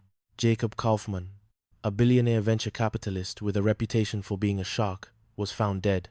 He hadn't been shot or stabbed in the traditional sense. He had been pinned to the mahogany deck by a spear gun, the steel bolt driven clean through his chest. A theatrical kill, Sarah noted as she stepped onto the boat, her forensic kit in hand. She looked at the body, then at the angle of the spear. The shooter was standing here, Charlie,